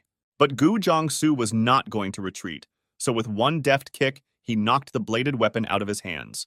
The man was ready to give whatever he wanted, just to be left alone. Desperation and fear were visible in his eyes, as if he had already experienced a lot. Then he squatted down to pick up the knife and said to the soldier, "It's up to me," feeling his dominance and power over the weak man. Clutching a knife in his hands, the guy pointed it straight at the soldier's face, accusing him of desertion, because the soldiers had nothing to do here, which means he betrayed his company and ran away pathetically, to which the soldier reacted very violently, immediately trying to justify his appearance in this place, explaining everything by saying that everyone had died, so he had to run to a safe place, which seemed even more suspicious to the hero.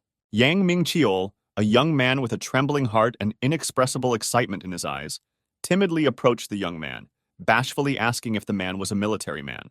To which Gu Jiangsu immediately confirmed this with confidence.